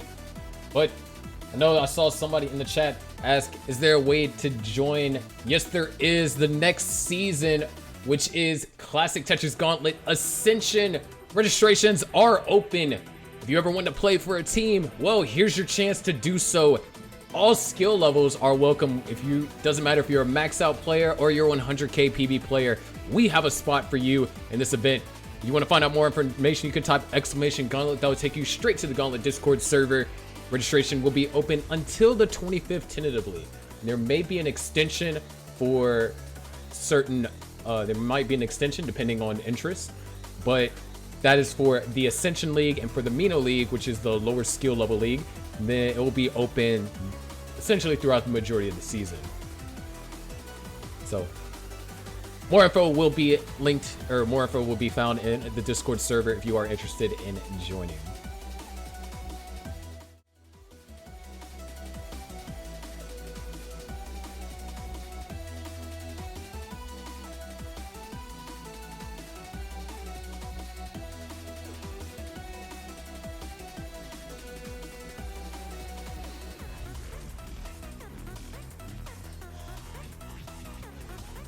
Both our players are warming up.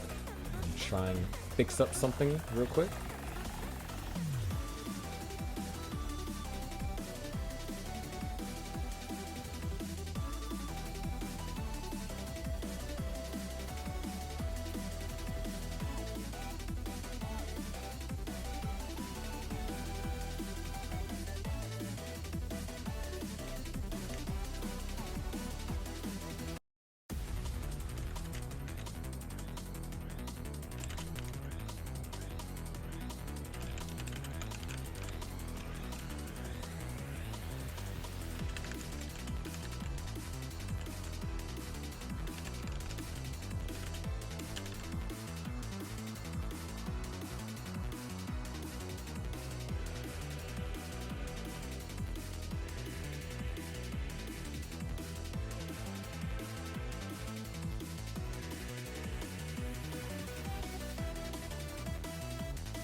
All right.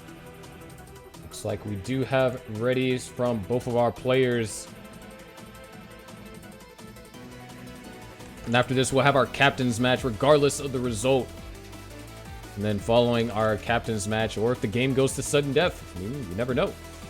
Then we'll be having a couple of interviews, and then we'll be scheduling the award ceremony. But right now, both players are ready.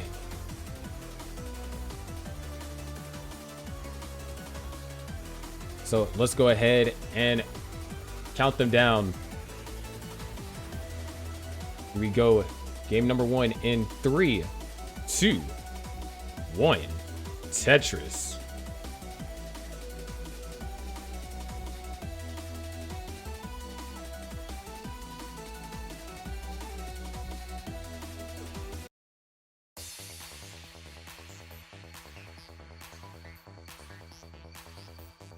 And now Jordan has a massive task ahead of him. He has to do what only one person in the entire season of Gauntlet has done, and that is defeat SV in a match.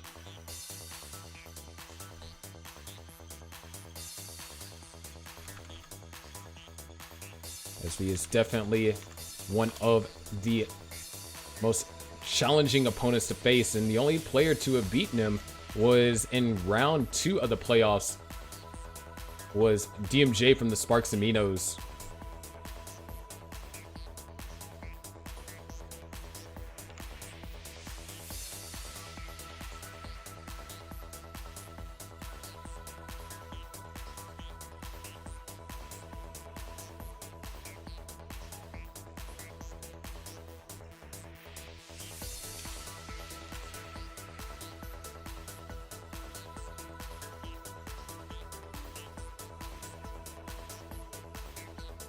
To start things off, things are looking pretty stable here. Of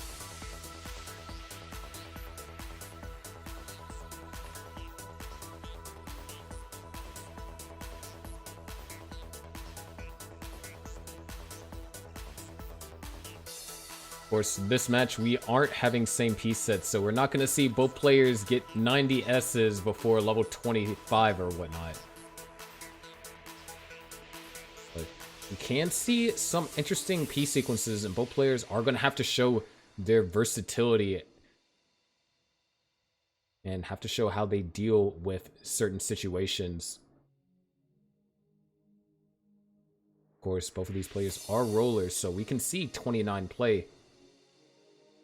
And SV, one of the few players in the world to have gotten colors, even though it was on PAL, did manage to get colors, which... I mean, the palette just goes all out of whack.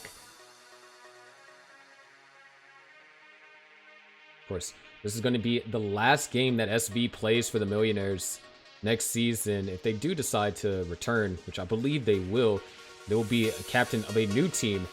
And instead of SV being the problem of other players relative to a skill level, he's going to be a problem for captains.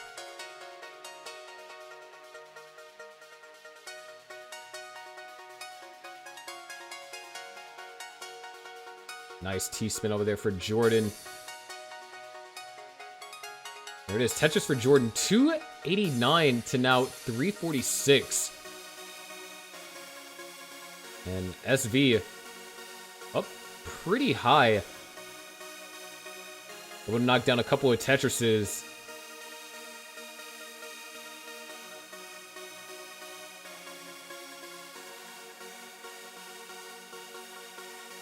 And there it is, Tetris for SV, 416 and now 320. Jordan in the midst of a drought here. Love to see a JP's. There's one. Another Tetris for SV.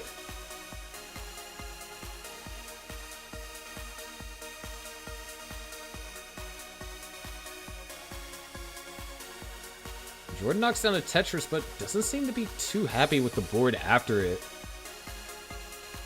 Great pieces help fill it in. SV almost up with a 100,000 point lead.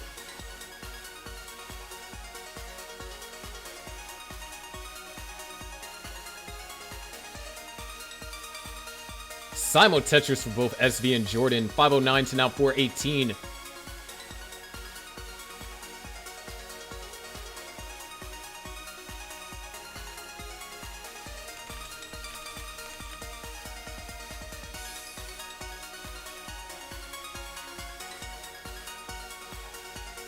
There's Tetris for SV.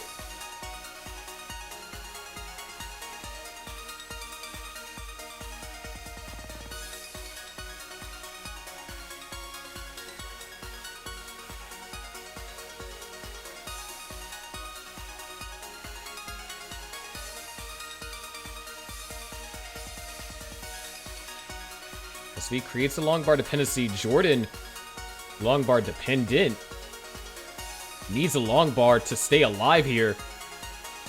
Just gonna take the safety triple. And oh, nice adjustment in the last second rotation. Had the opportunity to be a slightly better board state following the Tetris. Fortunately, the pieces just weren't necessarily compliant, but nice quick thinking over there for Jordan. As a matter of fact, Jordan transitions at 525. A great transition, all things considered. It's just SV transitions at 695. My gosh. Another Tetris for SV, 719. Another Tetris for SV, 744. 200,000 point lead. Another Tetris for SV. What is going on?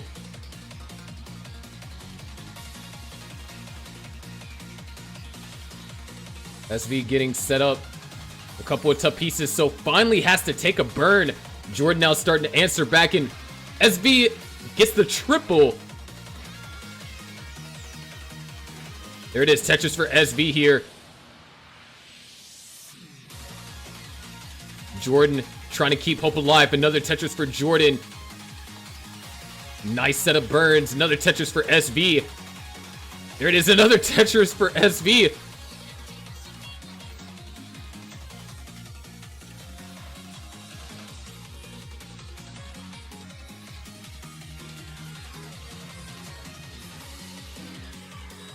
SV finally having to commit some burns here. Jordan, clean board. Tetris ready. There it is, Tetris for SV. Another Tetris for SV and a counter Tetris for Jordan. I mean, what can you do in this situation? Wow, triple long bar. Oh, the Z spin over there from SV. I like the concept behind it. 933 to now 699. Like, this isn't a poor game. There it is, Tetris for SV. Another Tetris for SV, 5,000 points shy of the max, and Jordan gets the long bar over 729. And Jordan now needs the long bar. Able to survive, but his board state isn't looking too hot.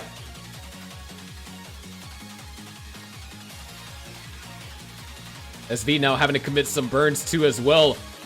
Oh my gosh, the line spin.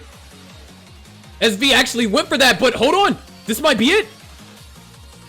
SV tops out with 1 million at 25. Jordan has the opportunity. Jordan, you need 1,002,000.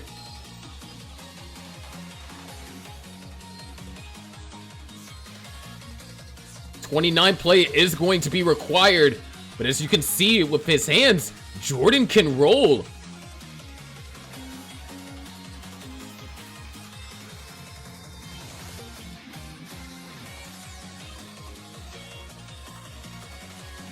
Jordan now Tetris ready.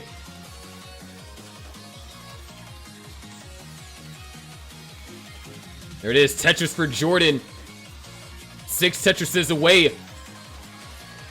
And oh no! Couldn't get the O piece, just dead dropped. Jordan tops out, so SV takes game number 1.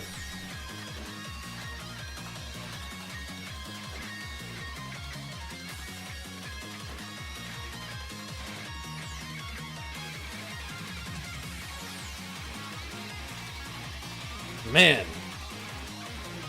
what a brutal game for Jordan. Like, Jordan played well. It's just SV was at one point on world record pace. Both players are ready for game number 2. So let's go ahead and get them counted down. Here we go in 3, 2, 1. Tetris.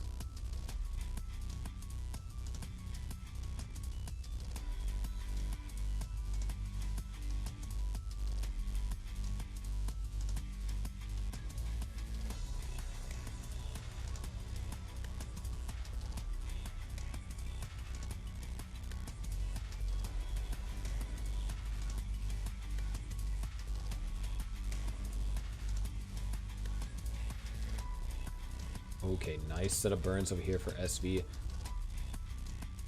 And the potential of that game for SV could have just been insane. And the JD spin following an eyepiece adjustment. I mean, at this point, SV, I think everyone in chat and everyone watching just knows that SV is allergic to burning. Like, each time SV takes a burn, you can see like it physically pains him beyond that stone cold face.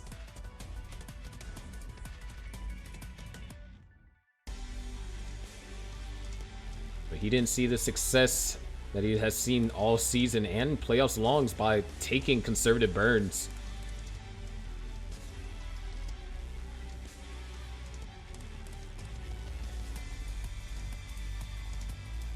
Jordan kind of struggling to get ideal pieces to burn out of this in the most efficient manner. Now it's just looking for an eyepiece here. It's an eyepiece, and wait, there could be... Oh, wait, oh, Jordan missed out the perfect setup. Almost executed every step of that right, but just need to go for the L flat burn. Nice idea from Jordan.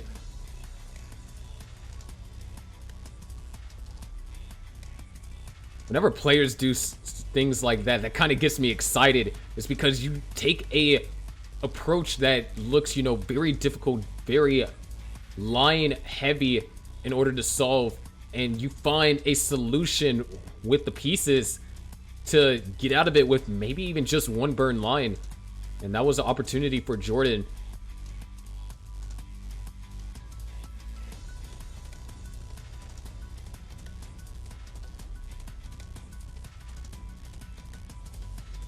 Jordan set up dirty Tetris for both Jordan and SV, slightly off sync, but SV now with a 64,000 point lead.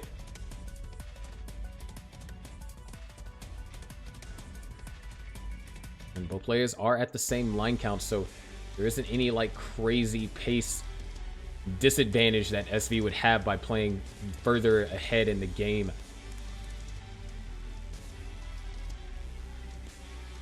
Not going to be seeing a 690 transition, but we can see something that's around the high 500s. Ooh, nice discipline over there from SV. Tetris for SV, 344 to now 275. Tetris for Jordan, 299.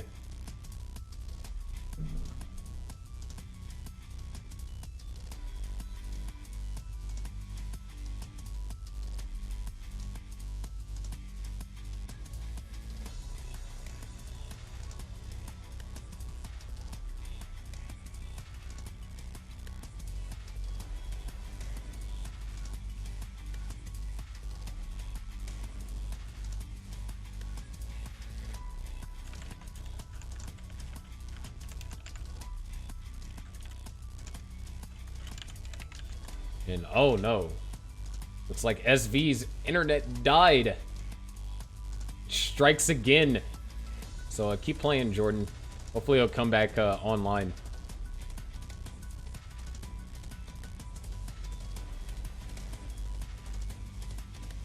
$356 for Jordan, 379. SV's last known score was 395 at 92 lines.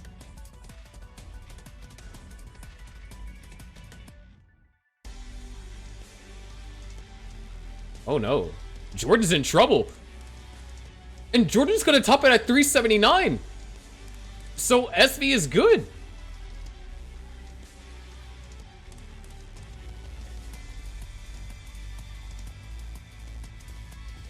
So now we just wait for SV's internet to come back. But match point for SV. The Millionaires are one game away from taking the entire tournament.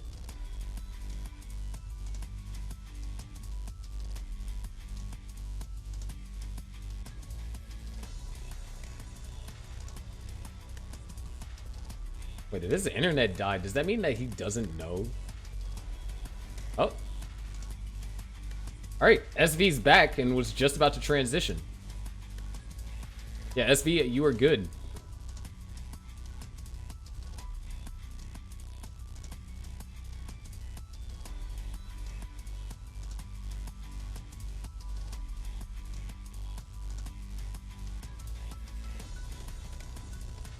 Scary, that pause. Really? No, the pause was way after.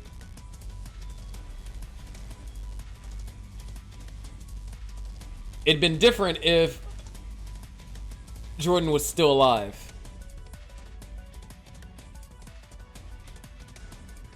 All right.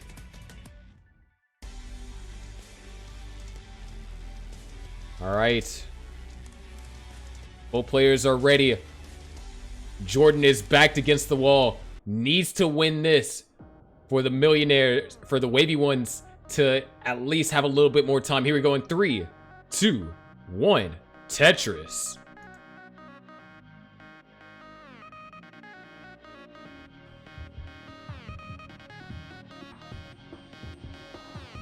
Definitely a scary situation here.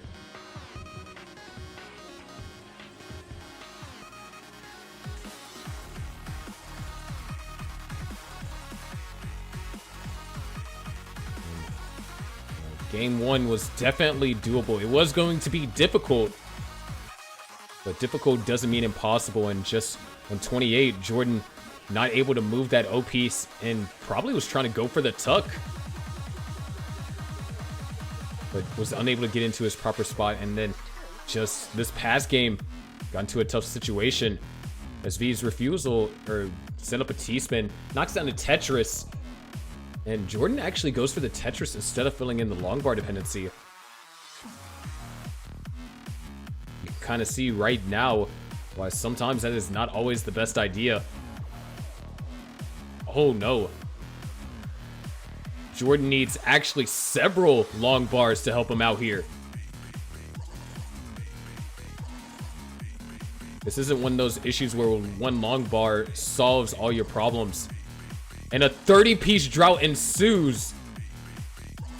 Long bar couldn't be used in either of the respective wells. There's Jordan, brought the stack all the way down to the bottom. SV also in a troubling situation.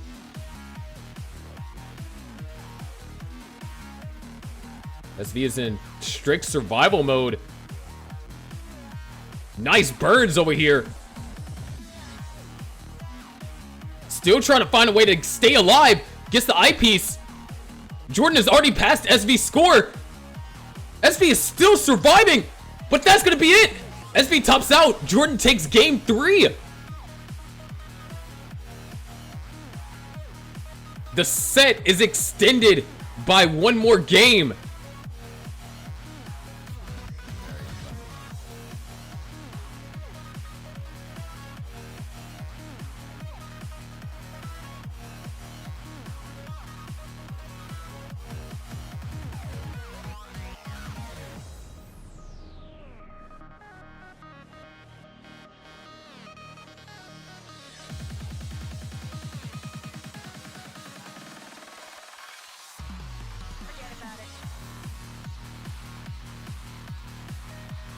All right, SV and Jordan are ready. Let's count them down. Here it is, game number 4. In 3, 2, 1, Tetris.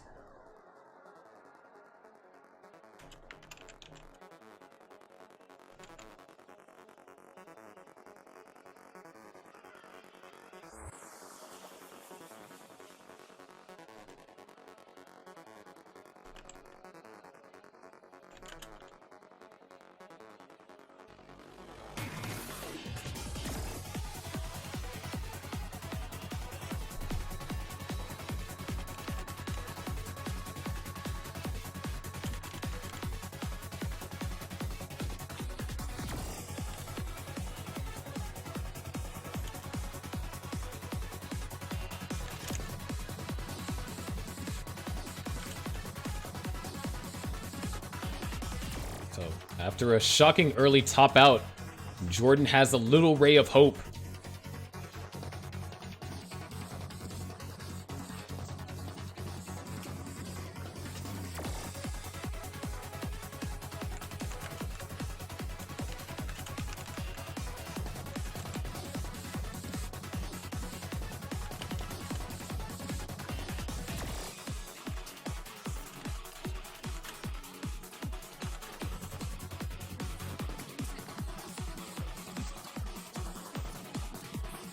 Jordan off to a strong opener here too.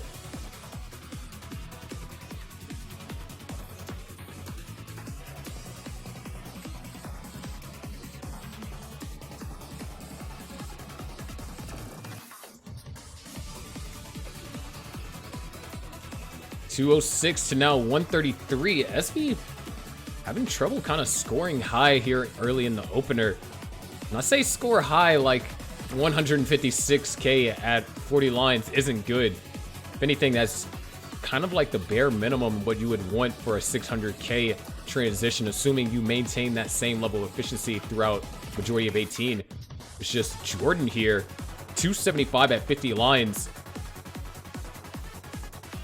Taking that momentum gain from winning game number 3.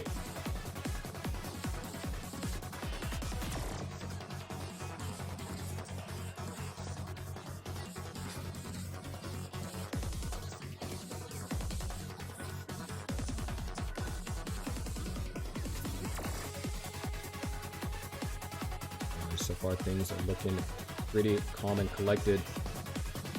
Both players are in stable positions. Jordan with an advantage. However, was piece dependent for a bit. There is Tetris for SV.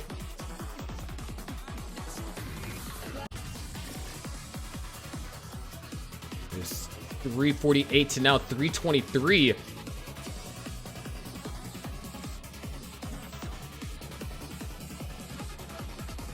Simul Tetris right there. Jordan still holding on to around a 40,000 point lead.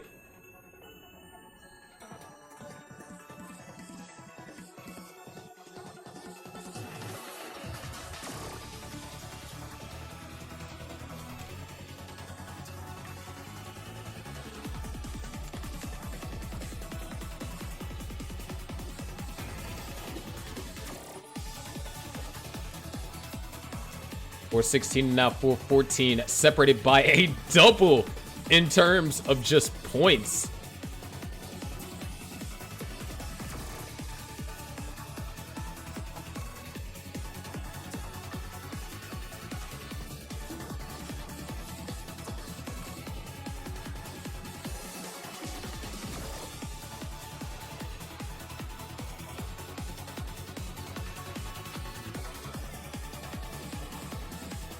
Tetris for Jordan, 488 to now 462.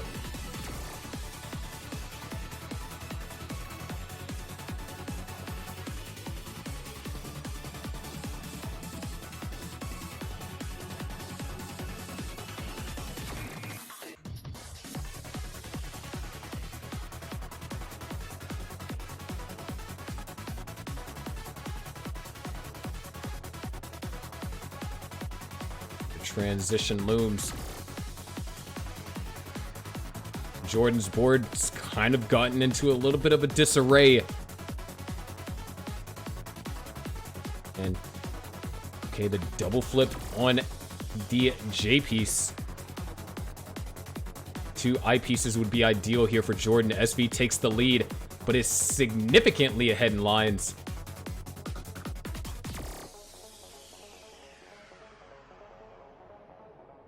SV would transition on the next Tetris. Jordan still has potentially 2 more left.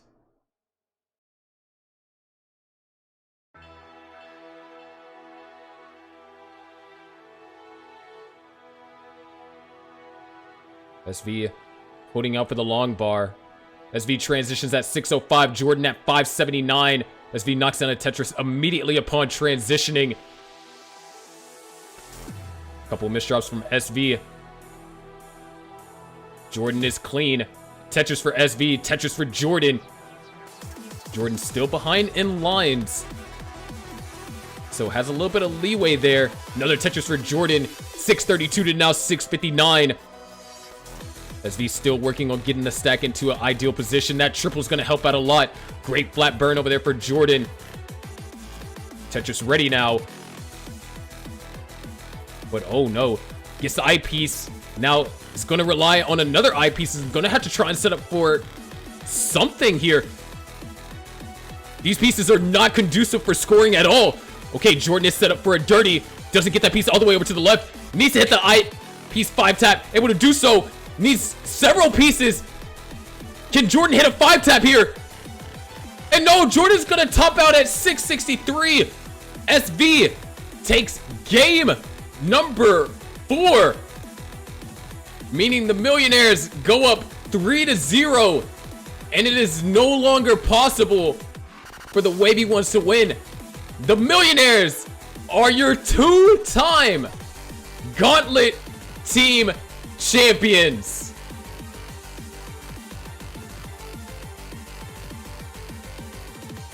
First time was under the leadership of Pixel Andy, and the second time under their new captain, Miles.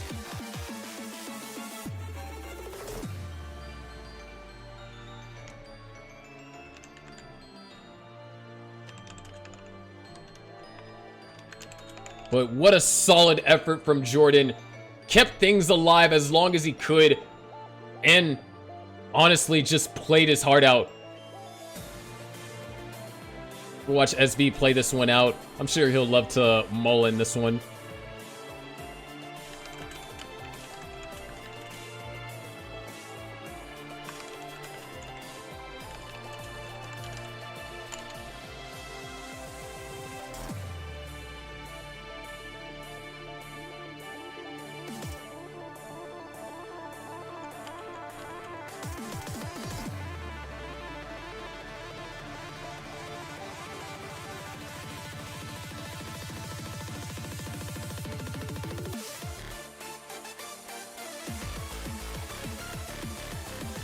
But let it be said that the Millionaires haven't necessarily walked their way into victory these past 2 seasons. Last season, it went to a Game 7, which was the furthest that we would allow that season. And this season, it went to a Game 5. Last season, it went all the way to sudden death. So, these players and the teams, or rather the Millionaires, they had to fight for it.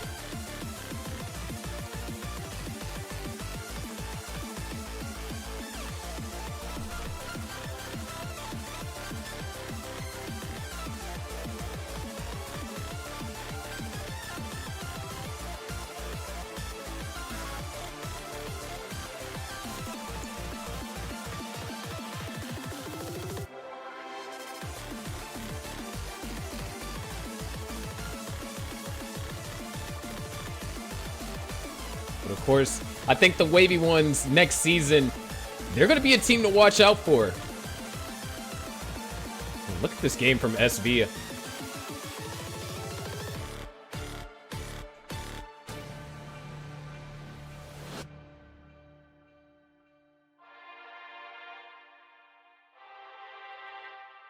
Look at this, 1.2 here, level 34.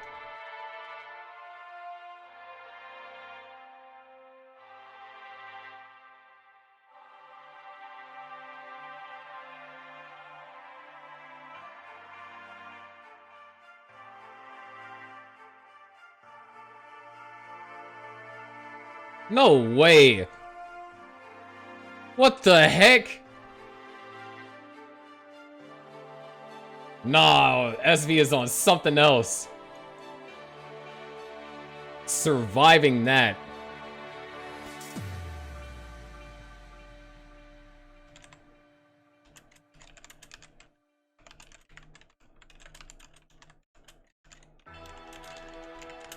Hold on. Oops, this is not supposed to be playing twice. Lol. What a game.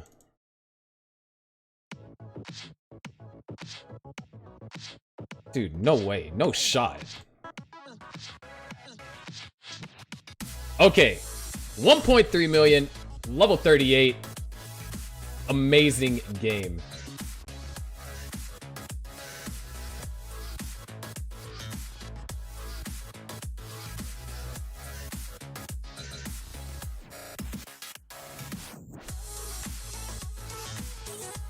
But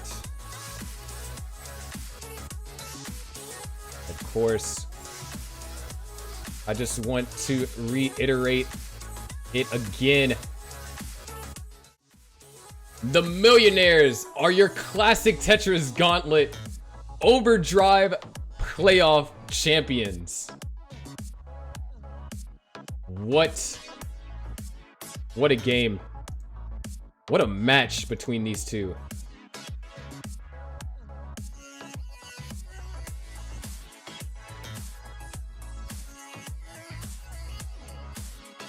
We're gonna be bringing Miles in for an interview, so please bear with us.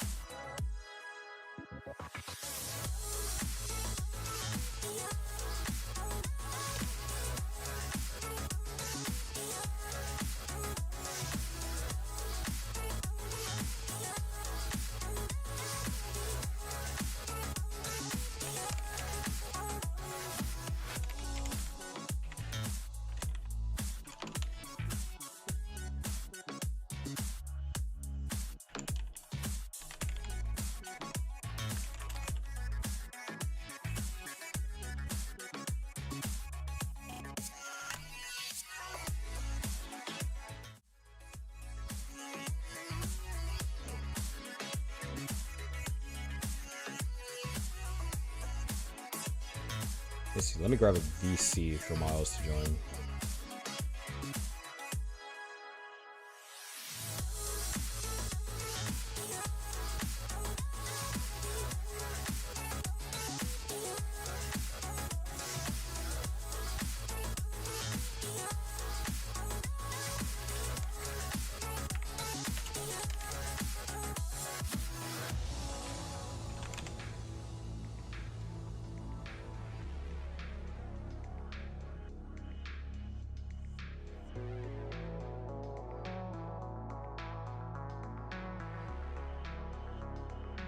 Give me 1 second, Miles.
Okay, I think we're almost good.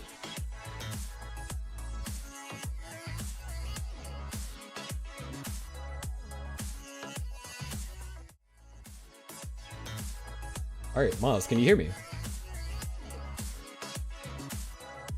Yeah, hold on. I need to tweak something. I don't think the audience can hear you.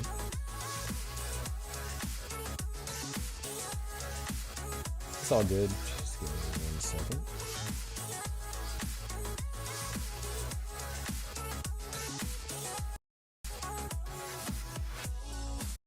Can you talk for me real quick? I'm trying to see.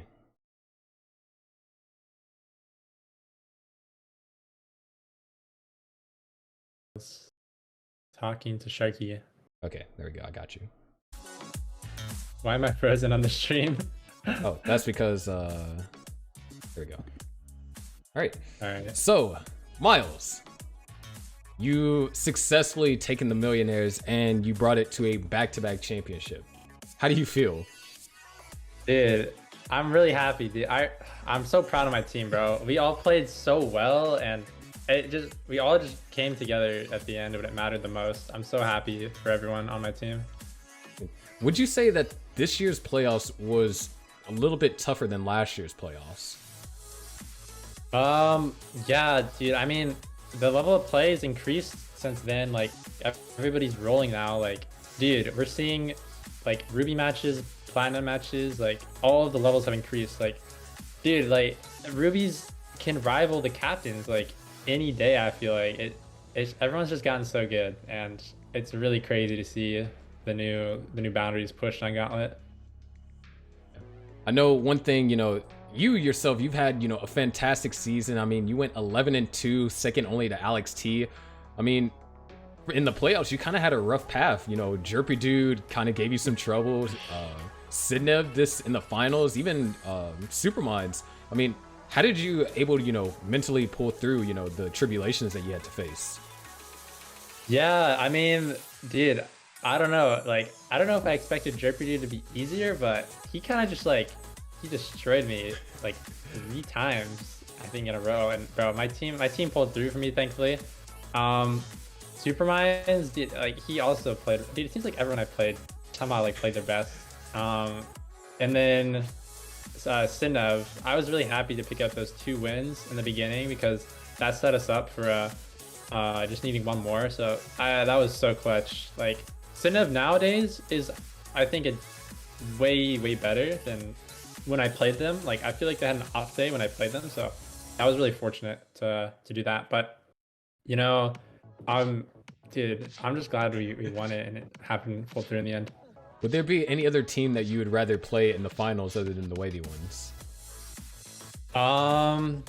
Dude, I mean, Wavey ones was really tough, dude. Like, I mean, you know, maybe somebody that's not as good as Sidnev would have been nice, because I kind of had to, like, you know, like sweat against those matches. You know, maybe it would have been. I mean, playing Alex T would have been fun. You know, he like memes a lot. Like, could have been fun to play. See him go hard in the finals. I don't know, but I think the matchups went pretty well, honestly. I think it was a good story. All right, couple last questions. Are you coming back next season in Ascension? Yeah, I'll be back. I'll be playing in Gauntlet. I really enjoy Gauntlet. You know, I think, you know, your commentary is great. The match format's awesome. You know, it's fun, like, having a team, bonding, playing matches. So yeah, I'll be back for sure. And next, how are you going to deal with having to put up with SV next season, since SV is going to be becoming a captain next season? Oh man, dude, SV, dude, I feel like he's giving me so many heart attacks over the course of the season, bro. Like, his play, he can either pull out a 1.3 or he can early top out and then give me a heart attack. But yeah, it's gonna be tough playing SV. You know, I've known him pretty well over the course of the season, so I know his play inside and out. So I hope I can maybe use some of those skills to share that with my team, so we can take his team down. And then last thing, so far the captains that are basically confirmed for next season are, I believe, Alex T, Sidnev, Ramations. Sodium is going to be a captain because of the 2 million score that he dropped like shortly after he registered, and Curie with a 1.7. Those are the captains that we have lined up right now. Are there any one of them that you're looking out who might threaten a chance of a 3-peat for you? Yeah, I mean, SV for sure. Alex, like, he's gotten colors like a couple times. You know, I know he memes a lot, but dude, it seems like every time I watch him, he gets like a 1.2. So I'm gonna watch out for Alex for sure. Also SV. Those are probably my 2 biggest fears for the next season to look out for. Thank you for coming on the interview, and once again, congrats, Miles. You and your team had a phenomenal season, and I can't wait to see what you guys do next season. Yeah, thanks for having me, Sharky. Thanks for hosting this. Appreciate it. All right, So, ladies and gentlemen, there you have it. The conclusion to Classic Tetris Gauntlet Overdrive.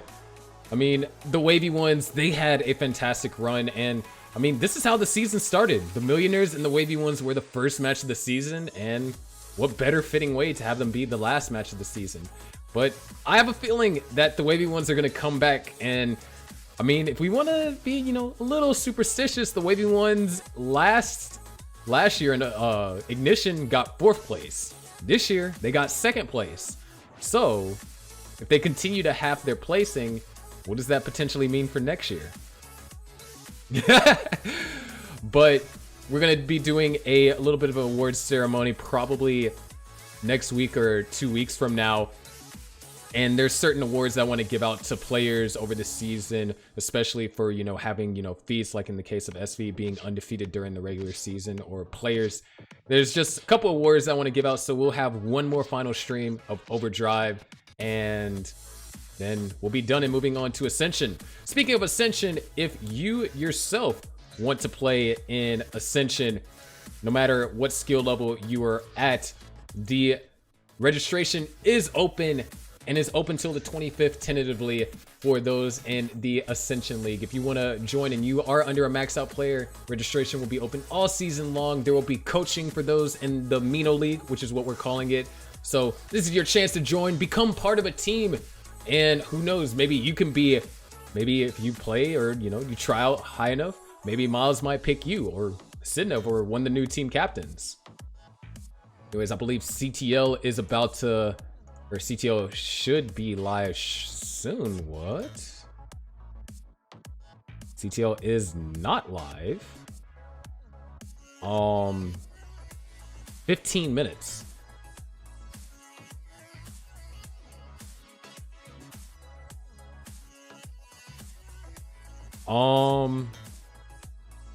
Who's supposed to be restreaming that again?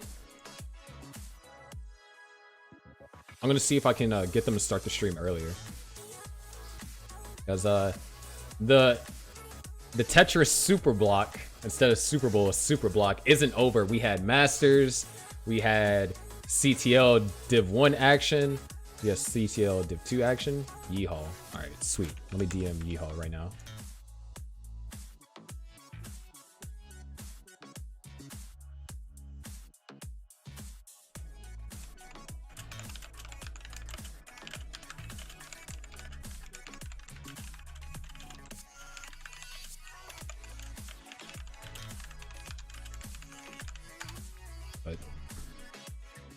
Hope you guys had a blast while I'm waiting on a response from Yeehaw. Oh, look, my shades are gone. Gauntlet will be uploading its playoff VODs coming up in the next 2 weeks, but there is a new channel where you're going to find a lot of Ascension related content. So if you want to subscribe to that YouTube channel, Classic Tetris, or Tetris Gauntlet Ascension, then you can check it out there.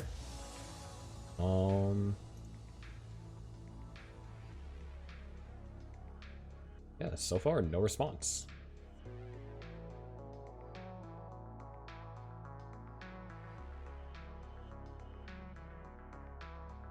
Yeah, but did you guys enjoy this? Did you guys enjoy the show? I think that was the biggest thing. Did you guys enjoy watching the playoffs? You know, watching the drama that was created, especially in game number 4. I think, or match number 4. Match number 4 is probably one of the most historical matches that have gone down. In just terms of like how insane, you know, things were.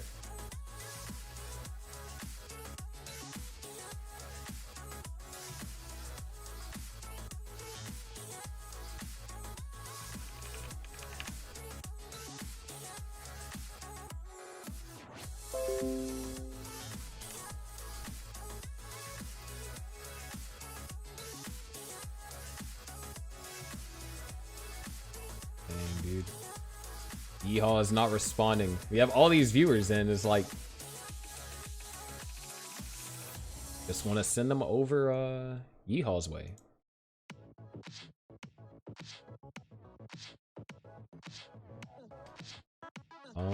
Yeah. mean, I had a blast. This is some of the most fun matches that I've casted.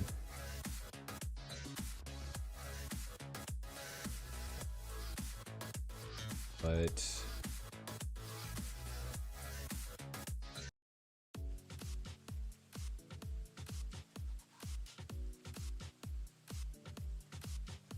man, I don't know how else I would stall. I mean, wait, does that mean like my green? Hey yo, because I do have a Rubik's Cube. True. My green's just gone. I mean, I guess I can try and stall this way. It's kind of cool looking though. I mean, I'm not fast anymore with the Rubik's Cube, so it is what it is. We play some parts of the match VOD. I mean, provide stacking roasts. Nah, that's saved for the Mino League, for those that are in that division.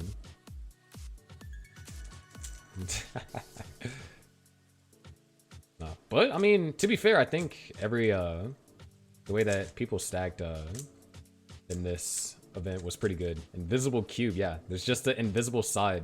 It's a 5-sided cube. 5-sided cube. Like, I also wouldn't rate. I wouldn't mind rating, you know, someone and having them like forward the raid. Do that for some low max.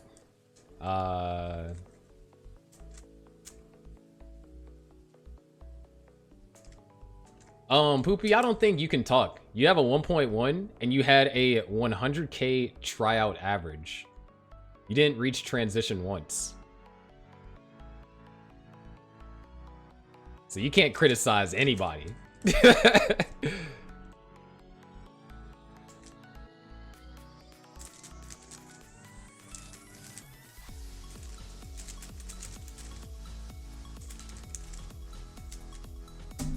See? Solved a 5-sided cube. Can I talk? I mean, yeah, I doubt you're gonna get a 100k average out of 10 games.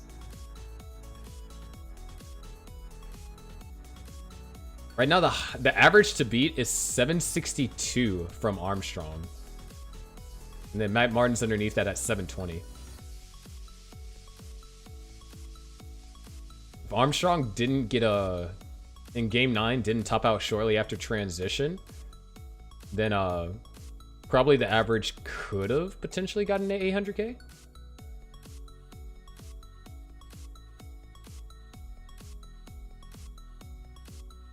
I mean, yeah, to be fair, getting 100k average is pretty difficult to do. Or at least I thought it was difficult to do.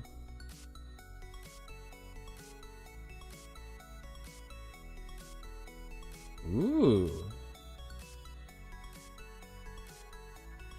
Let's see it. I know Kirby was saying, wonder who'd be the first player to get like a 1 million. That's the thing though, getting a 1 million average of 10.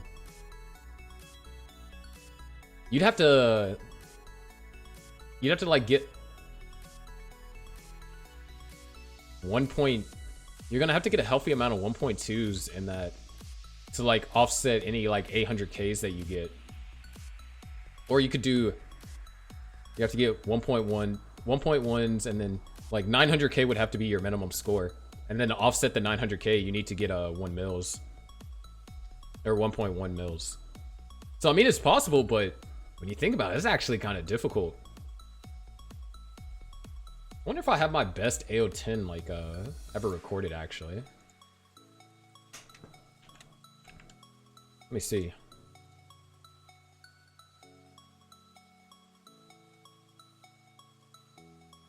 One, 2, 3, 4, 5, 6, 7, 8, 9, 10.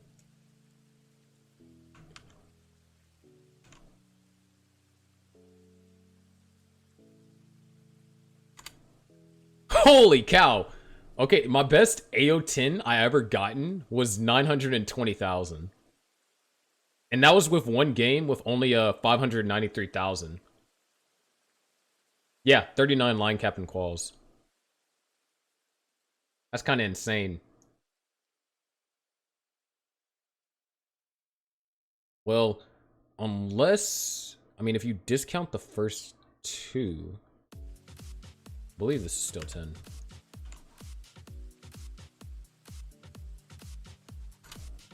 Okay, yeah, so my best AO10 is 934. I probably have a higher one, but I don't think I recorded that day.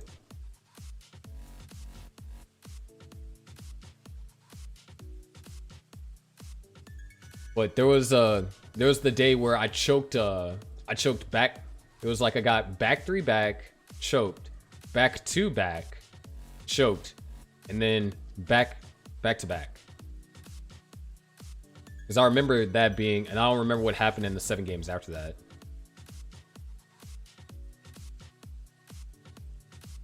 Yeah. AO10 is definitely it's an interesting concept. Now I think about it.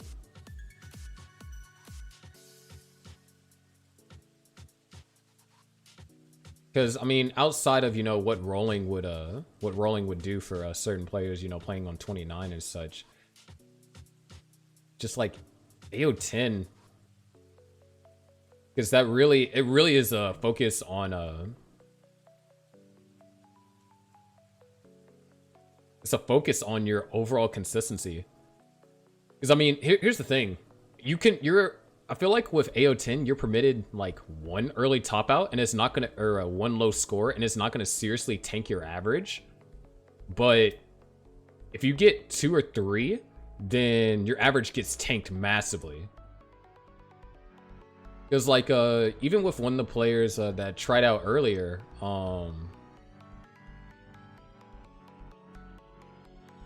yeah, Doodle.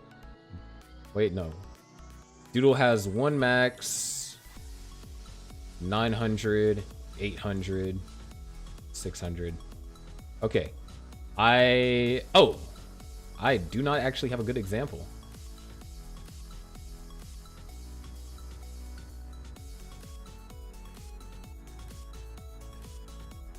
Yeah, I don't have a good example yet. Maybe we'll get one. Is CTO live yet? I'm running out of ways to stall.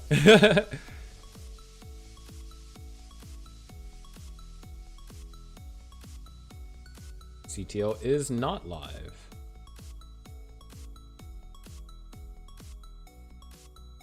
All good.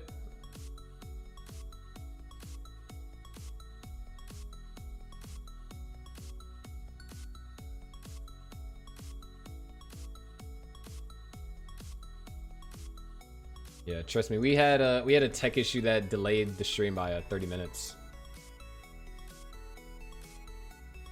So, it is completely good.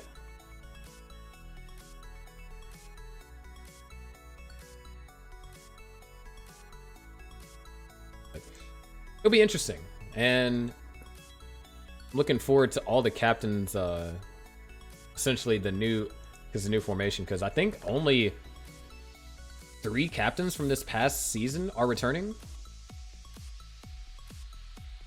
Like Miles, Alex, and Sidnev. Everyone else is going to be a new captain.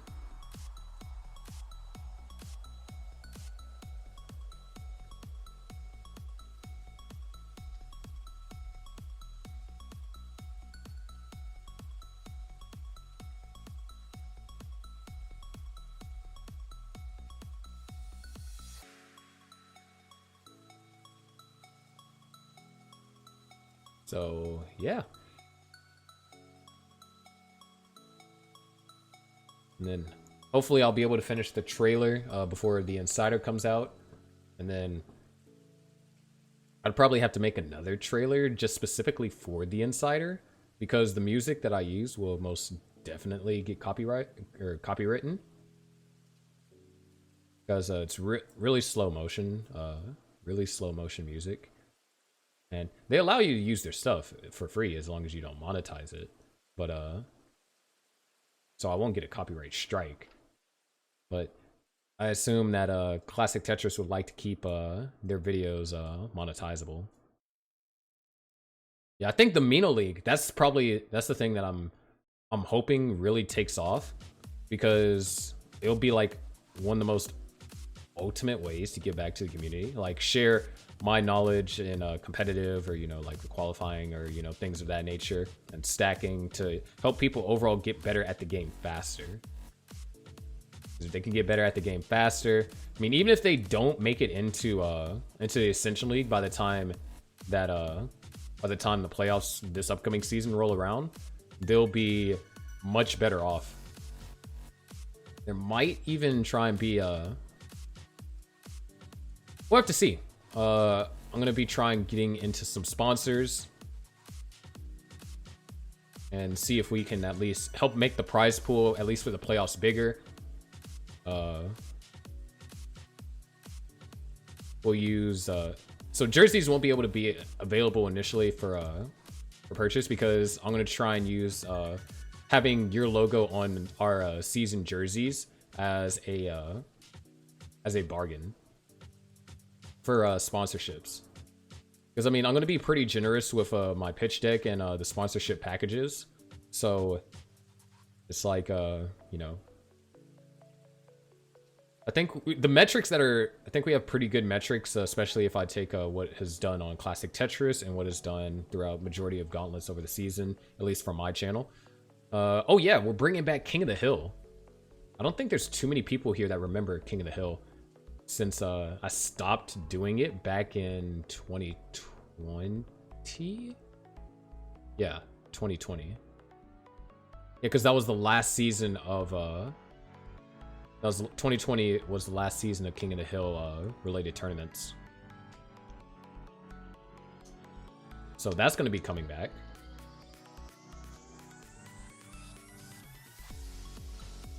What's the format of King of the Hill? So essentially it's a show up and play. So sort of like, what you experience with friendlies and everything, but it's going to be people of your skill level. So if you win, you stay on. If you lose, then you can try and get back in the queue, depending on how much timer the restreamer has, or you just end for the night. So majority of the time it's going to be best of threes, but it's a good way to get a lot of reps in for competitive. And the way that we're going to do King of the Hill, at least this upcoming season, is going to be called Gauntlet Redux. So the way that we're going to do it is we're going to have certain days for certain skill ranges. Oh yeah, it's for Elo. Everything Gauntlet wise is always for Elo. I mean, it's a serious event. Like, but what I was saying was there are going to be certain days where you'll have your Transcendent and Ascendant players that are allowed to play, and then days where you'll have your Ruby and Diamonds, and then you'll have days where it's exclusively for the Mino League. So then that would apply to, yeah, for King of the Hill. Yeah, those matches are Elo. Yeah, those matches are going to be for Elo.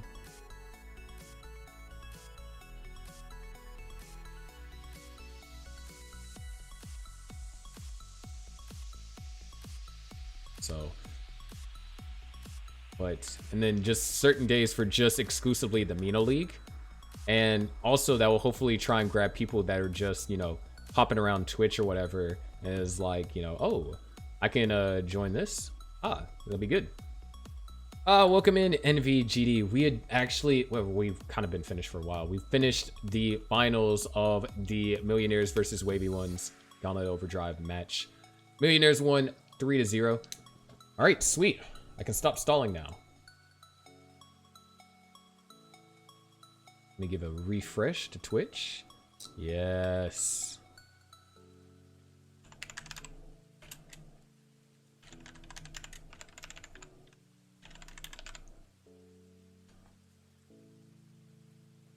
All right. Anyways, I'm your favorite underwater host, Sharky, and I'll see you next season in Classic Tetris Gauntlet Ascension.